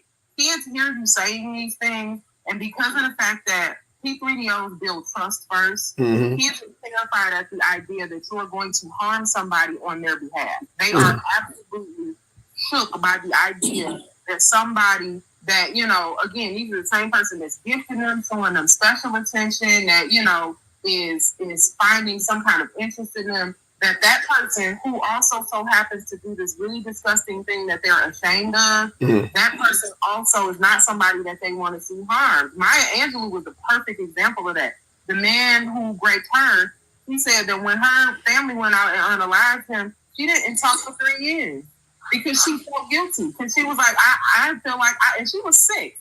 She was like, I felt like I did this to him because I shouldn't have never opened my mouth and said something. So it's not hard to, you know, put yourself in a position where you're around somebody who would cause harm to kids. The only thing that you really can do is be open to the fact that, okay, I gotta assume that it's some people around me I can't trust, and when kids come to me, I need to believe them. Which I do. Yeah, I'm a big kid believer. 504 Empress said, my father overlooked it. Damn. Shit. I believe that happens a lot. That's crazy, bro. We got so many adults out here that a child will come up to them and say, hey, this happened to me, and they'll look the other way. But I'm not surprised. I'm not surprised. Kevin Samuel said that the women should overlook it. If their daughters come to them and tell them that their man did something to the daughter, they should believe the man. About him either, because you see how that brother was living. So Angel said, y'all want to be battered women so bad. men love being victims, man. We be having a victim mentality like a motherfucker. Yeah, that's wicked work, man. Wicked work. What you said, BPG, is so it's so like eloquent, and it's what I wanted to get at too. It's all the cognitive dissonance that adults experience. A lot of adults, and we need to acknowledge that it happens a lot. It happens. It's like, I wish that more people were like the people on this panel who are saying like, oh, if my child came to me, or if any child came to me and told me that, I would believe them. The brain plays tricks. The cognitive dissonance that happens, it's much easier for somebody to believe that a child is lying, because that doesn't have the same consequences as someone who is abusing them, than this person that they know and love and trust, and maybe have known for years and years and years, is doing something that horrible. It just doesn't make sense. It doesn't compute. And that's why, like, you know, a lot of times you hear like, oh, you know, I've known him for years, he would never do something like that. He would. And that's exactly what BPG was saying. They make themselves, these predators make themselves into the most charming and lovely people, because they know that it's going to be really difficult for people to believe anything that's said about them. I don't think it's necessarily that they, and here's just a wild opinion, I don't think it's necessarily that they think that the child's lying. I think it's more so like they want the child to be lying, and they want to ignore it, because if they're telling the truth in some type of way, like it doesn't benefit them, or not, I don't want to use benefit, but like, I don't know, like that person, they don't want to disconnect that relationship. They don't want that person to have that, you know, viewpoint where people are like, oh, that person did that. Like, no, that's my friend, that's my brother, that's whatever. So I think it's more so the fact that they don't want to believe it, rather than that they actually. Right, but it's like at some point, that's what Amanda was just saying. You can't allow people to suffer just because you don't want to believe something. You just have to, like, I mean, it's heartbreaking. Yeah, you're like, oh my goodness, I can't believe this person would do something like that. You know, I've had a couple of those moments. I can't believe such and such would do that to someone else. But I believe the person, and I moved on. Like, they're no longer. I don't know if that's a cynicism in me or not, but you can tell me anything about anybody, and I'll be like, I can see. My brain instantly. I don't know what the fuck that is. I have no idea what that is, but my brain will instantly be like, it'll find something like where it'll be like, yeah, I can see that. Like, it don't matter who you are. There are very few people who you could tell me something about, and I will wholesale reject that shit on his face. Like, nope, not BPG. right? But 99.9% of you motherfuckers, whatever they say about you, just know I think you did it at first, and then it's gonna take me a little while to like. I'm gonna have to like see the evidence against it. Like I normally be like, nah, they could, because you don't know what the fuck people are capable. I just don't know, and I feel like it's safer for everybody involved for me to think you did it, and then you prove to me you did it, versus the other way. You know what I'm saying? I think it's actually safer. I think that makes more sense. It's like that's a good trait. Healthy skepticism. Yeah, You're supposed to be that way. Hey, you know about Jerry Sandusky. This man was a 20-year college football coach, right? This man was caught in the act of raping a child in the locker room. But the one specifically in the locker room, many people, because of their personal interest, they looked the other way. Mm-hmm. And this man even wrote a autobiography called Touched, where he had a nonprofit organization where he was actually rotating kids around for 20 years. Yep. At least 13 mothers, maybe not 13, but 13 victims, but like 7 to 8 mothers came through and they swept it under the rug. Yeah, they swept it under the rug, man. Mm-hmm.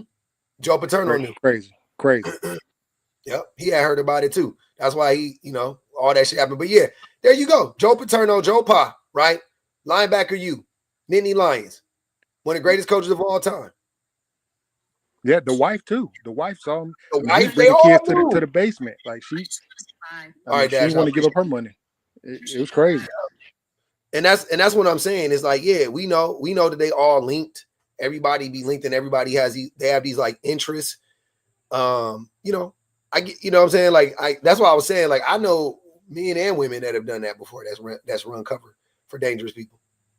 I've seen it too many times. Yeah.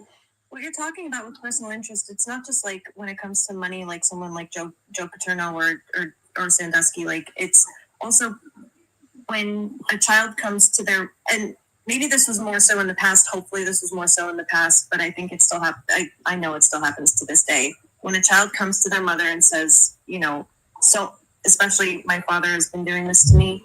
If the mother has no resources or ways to get out of that relationship, and she's so completely dependent on her husband for everything. Yep. It is much safer for her just to roll with it, to pretend like her kid is lying. Yep. Yeah. Unfortunately. Yep. No, that's real. That's what I'm saying. Like which Amanda would mean that at its core, it would be, you would have to even blame men for that, because they are the ones who would, dole out whatever penalty would come from the woman, pushing back or resisting or whatever. And the woman is like in fight or flight, and she's just like, all right. That's like, it'd be like a woman getting raped and then her just being like, fuck it. And then somebody being like, she wanted it. Like, no, she could either have fought back and got unalived, and the motherfucker told her, you fight back, I'm gonna stab you, or you can just roll with it. And she just roll with it. Like, no, if there are like, and I mean serious repercussions to pushing back against the system, you got to put a lot of that blame on the system or on the group of people that are going to punish you for fighting back, right? You can say, well, you should have done the right thing anyway. You can say that, and okay, like I would do it, but I'm not, you know what I mean? Like, I'm also not going to assume that about everybody and be like, well, everybody needs to da-da-da-da. Like, if her livelihood and her life was on the line, I could see why she would be on some, like, we just got to roll with the punches. I got to get through this. I got to put my head down and I got to get through it. I ain't going to be, you're sick. You're a terrible human being. Like, she was a victim too, at the end of the day. But yeah, man, I didn't, yeah. You got something else you want to say, Mr. Clean? I got to get going in a second. No, we out, man. Y'all be safe. I appreciate y'all, man. Hey, I appreciate y'all. Thanks for coming up. Shout out to the panel. Shout out to the super chatters. Amanda, Demetrius, BPG. Damn, my toe hurt. I hope you have a really great day. Yeah, I appreciate y'all. I'm about to get on. I got appointments. What a great lie. That was fun. We did it, Joe. We made, hold on, wait, let me read these. Drop Mr. Clean. Drop Mr. Clean Up Vomit. Man, here's 10. Damn. Keo Mary said, we will talk about whatever we want. Go take a nap. I didn't even see these. Miss Chrissy Baby said, my whole church overlooked it because nobody believes victims. Facts. 504 Emperor said, I was 4 and the ER confirmed it. God damn. My father was friends with his father and they continued to bring me to their house after. What the fuck?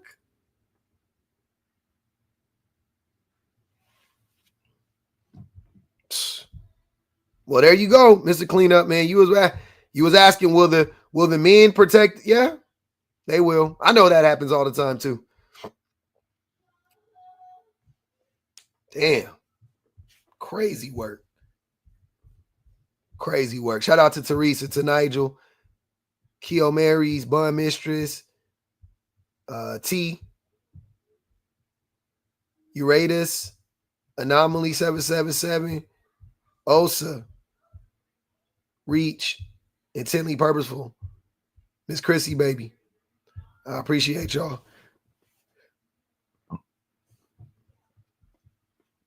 I appreciate y'all, man. We out this thing, man. We got a date. I got date night tonight, so I gotta go get ready. I gotta go get my makeup done and go get I gotta be photo ready. Yeah, any protectors to me are also predators. Yeah, you can say that. I'm gonna holler.